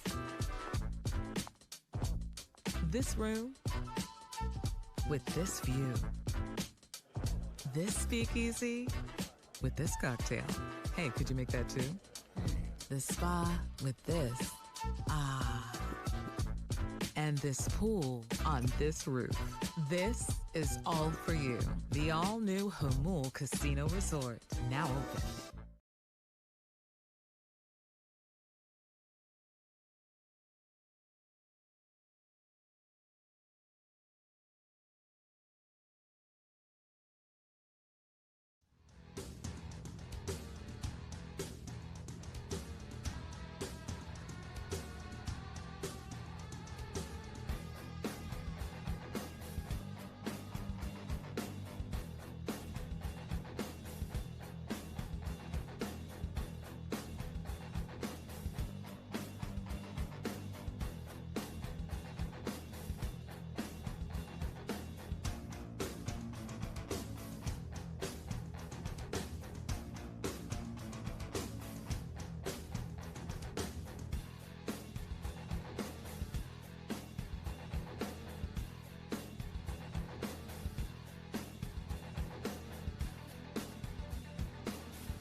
Big news this morning for San Diego Padres fans. Welcome back to Ben and Woods. We're on the home of the Padres, 97.3 The Fan. The news broken by the Wall Street Journal this morning that the Padres set to be sold to billionaire Jose E. Feliciano and his wife, Kwanzaa Jones, for a sale price coming in at $3.9 billion. And the person who broke that story for the Wall Street Journal, Jared Diamond, joins us now here on our SDCCU fan hotline. Jared, appreciate the time this morning. If you take us through just kind of the reporting that you've done this morning and how it's kind of led up to this point for the San Diego Padres in their sale. It's quite a big day in the history of the San Diego Padres for sure. So, as you mentioned, it looks like they've got a deal. Jose Feliciano and his wife, Kwanzaa Jones, going to buy the team. They emerged from a group of quite a few bidders that were willing to pay quite a bit. And we've heard that there were multiple bids of $3.5 billion or more for the Padres. You've probably heard of some of the other people that were involved, guys like Joe Lacob, who's the owner of the Warriors, and Dan Friedkin was another name that kept popping up, but ultimately it was Feliciano and his wife who emerged victorious. And it's a big number, $3.9 billion for baseball. It's not just a record; it's record shattering. The largest purchase for a baseball team until this was about $2.4 billion. That was the Mets, Steve Cohen, back in 2020. So it's been 6 years since then. The Padres just beat that number by $1.5 billion. The San Diego Padres are now the most expensive baseball team ever to be sold in the history of the sport by a huge margin. And I think that just says it's an incredible testament to what Peter Seidler did to the Padres. He bought the team with Ron Fowler for $800 million back in 2012.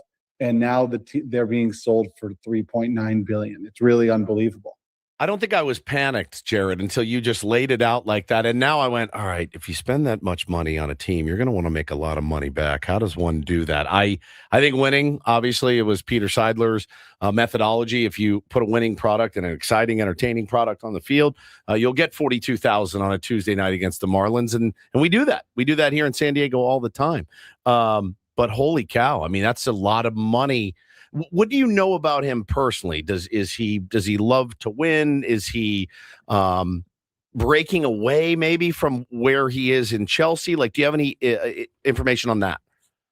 So I think it's important to note that while he's obviously involved in Chelsea, that is not his personal investment, right? Chelsea is owned by a group that involves others with Clear Lake, his private equity firm. This is his own private investment. This is not owned by on the Mercedes-Benz thing. You're just going to take. Well, sorry about that. What was that? I don't know. To be owned by him and his wife personally. So there is a difference there. Okay. With Chelsea, look, yes, they've taken some criticism for how they've run the team in Chelsea. No question about it. But I do think it's important to note that spending money has not necessarily been the criticism. They've shown a willingness to spend in Chelsea. And like you mentioned, he's buying into an asset with the Padres that has shown a winning formula. The San Diego Padres, have ranked in the top 5 in attendance in Major League Baseball each of the last 5 seasons. It's going to be 6 seasons when this year's over. They currently rank number 2. He is buying into something that is working. Now, are there going to be changes? I'm sure there's going to be changes. Every time someone buys a team, there are changes. I have no idea what it's going to mean for the Padres payroll. We've already seen in recent years the payroll start to go down a little bit from the highs that it was in sort of the height of Peter Seidler's spending. But I do believe what has been proven with the Padres is, will they be the number 3 or 4 payroll team under Feliciano?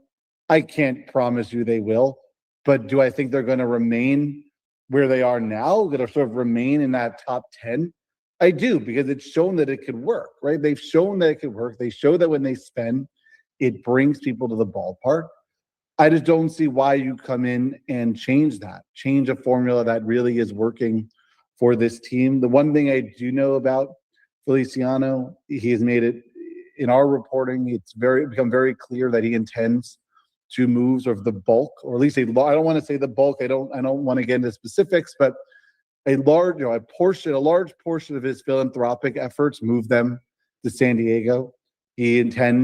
Our understanding is he intends to start investing a lot in the San Diego community. He's obviously not a San Diego person, which I think always is a concern when you have a new owner. But by all accounts, he is prepared to sort of start spending and giving in the San Diego community, which I think is critical for a new owner. So I think that's a good sign.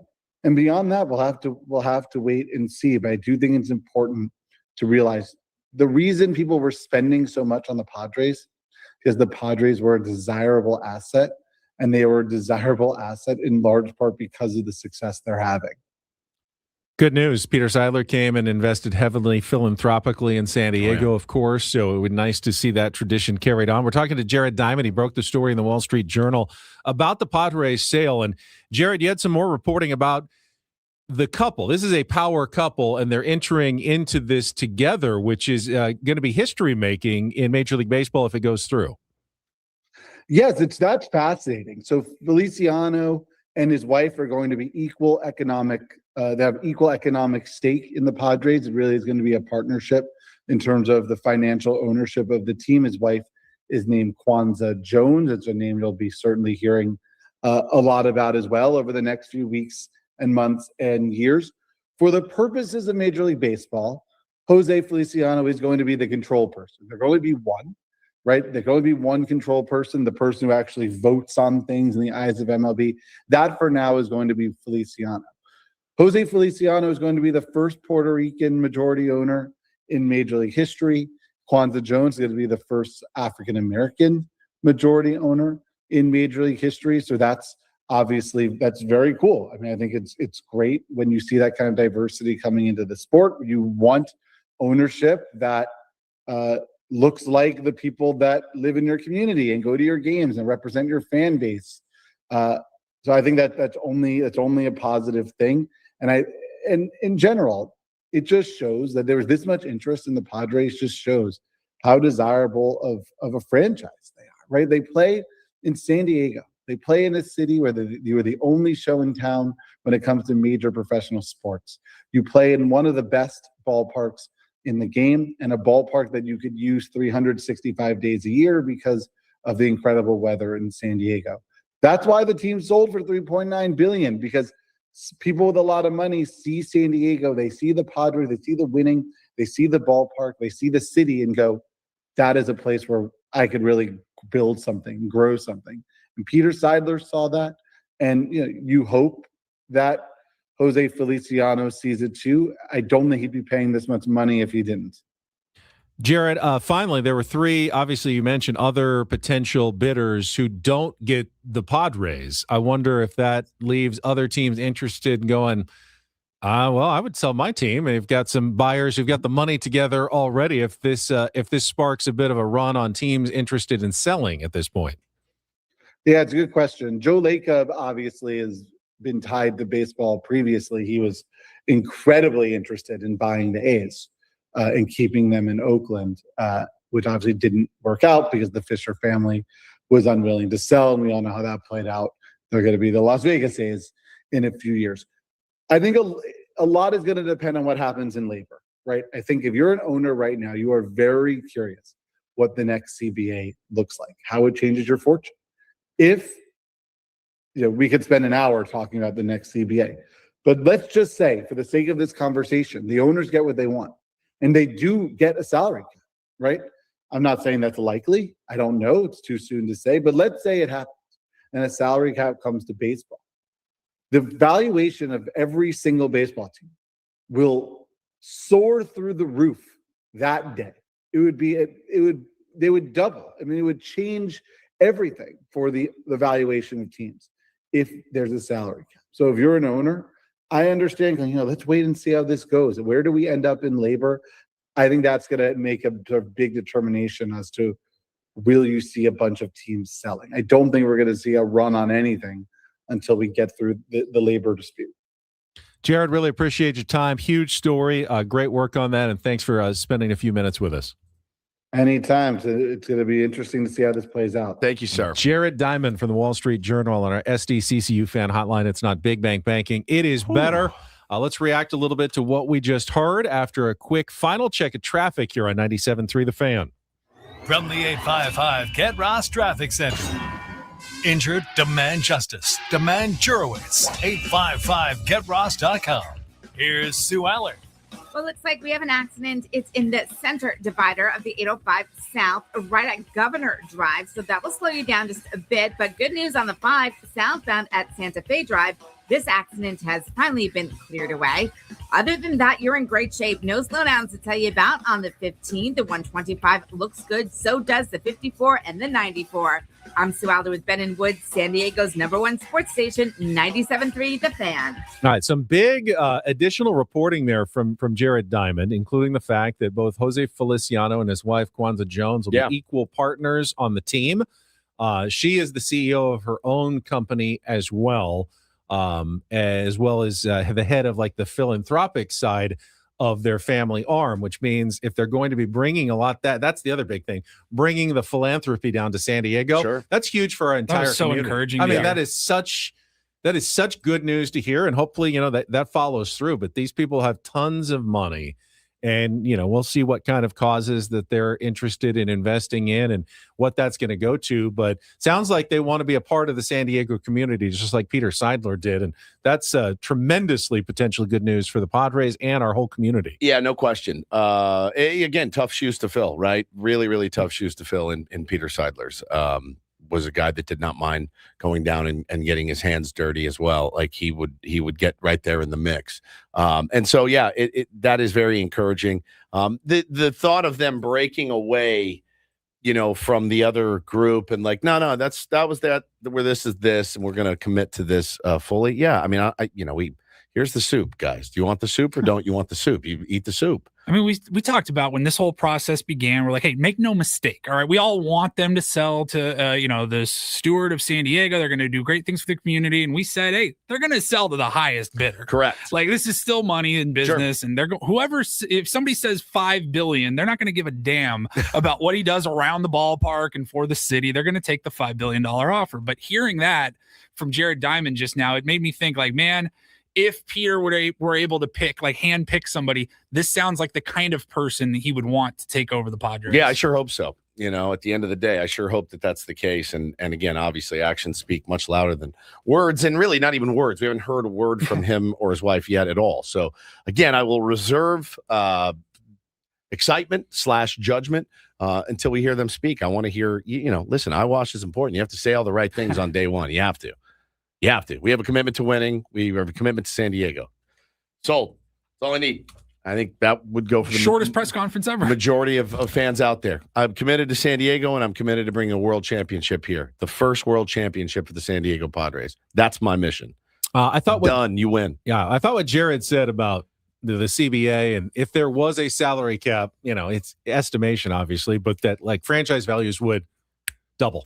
Crazy, right? Which is why it's going to be so hard to get a deal, because if players know that, they're going to hold that over the owner's hands. Oh, you want a salary cap to double the value of your $4 billion franchises? Well, what are you going to give us? Because it's going to take a lot for us to just hand you double, billions and billions of dollars worth of value by agreeing to a salary cap. Yep. Not an easy process coming up for the players and the owners at the end of this year. Yeah, I can't wait to see how it all plays out. But I think ultimately it's a good day right now. I think there's reason to be cautiously optimistic. I don't think you can say, look what's going on with Chelsea. That will obviously affect what's going on with the San Diego Padres, because again, if it's a different idea, it's a different venture for him entirely. One that he does in a family way with his wife, then great, let's do that. And we'll see how it plays out. But I think that ultimately it's a good day right now. Right? I think so. Right now. From what I've heard so far this morning, I'm encouraged. I saw some people concerned. We had the whole John Morris fiasco when he got divorced and he had to split the assets. It really torched the Padres for several years. Frank McCourt, all of it. We're going down the road where it's going to be a husband and wife equal partnership. You kind of cheer for that relationship to stay stable and together and not impact the San Diego Padres. And I can't tell you that I have no idea about the personal side of these things, but that is a real concern. But it may never materialize as something to worry about, and it may, but that's a real thing. So, yeah, I mean, I get why people would see that, because we've been burned by that before in San Diego. Absolutely. Then baseball could come in, bail us out, let a multi-billion-dollar conglomerate pay off our debts, and then buy the best players in the world. That's the goal. That's the goal. So there's always a light at the end of the tunnel. You get a couple of bailouts from baseball, a couple of exemptions, a couple of special rules, and go out and win world championships. Now we're talking. That's how it's done. There's a blueprint for how this all works. It's right up the road. So in case something does go south, Benny, there's always a light at the end of the tunnel. And Jared reporting that an announcement is expected early next week if everything goes smoothly. Sounds good. And at that point, they will begin the process of getting approval by the other Major League Baseball owners. That could take several weeks, but in all likelihood, if he gets approval, by probably June, certainly before the All-Star break, Padres should have a new controlling owner of the team, and you can start seeing their path forward to what they want to do. Exciting. It is exciting. Yeah, it is. It's exciting. Padres baseball this weekend. Obviously, we will be back Monday morning, so we'll have any new news on the sale. We'll have the results from the games against the Angels. Also, SDFC game tomorrow at Real Salt Lake at 6:30 p.m. We'll be able to talk about that and wish good luck to a couple of our local teams. The Seals play at home tonight at Changa Arena. Very big one. If they win their last two games today and tomorrow against Las Vegas, they're in the playoffs. If they split, they can still get in with help, but they kind of need to win this one tonight. And the Sockers play in the playoffs tonight in St. Louis, and then they're home at Front Wave Arena on Sunday with a chance to advance into the Ron Newman Cup indoor finals. So plenty of local activities And, of course, a lot of Tier 1s and Padres fans going to be heading up to Anaheim this weekend for any and all of the games. Yeah, indeed. I'll be at the baseball field all weekend if you need me for 3 straight days. It's going to be electric. Your baseball field, your Little League baseball Little League, field. man. I'll be there the whole time. Can't wait. Lots of games to get to. Lots of games to get to. Yeah, what an eventful week. Wow. How many weeks have we had where we've had 0 San Diego Padres losses?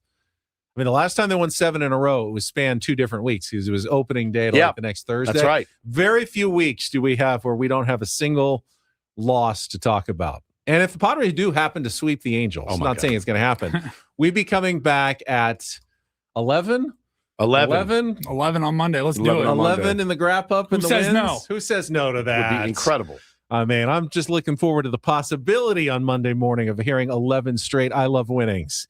It's better than losing. I mean, win this series straight up. You know, keep winning series. You're on the road. You're not looking. Keep winning series. You just want to win as many series as possible. All right, that's it for us. Braden and Frank coming up next.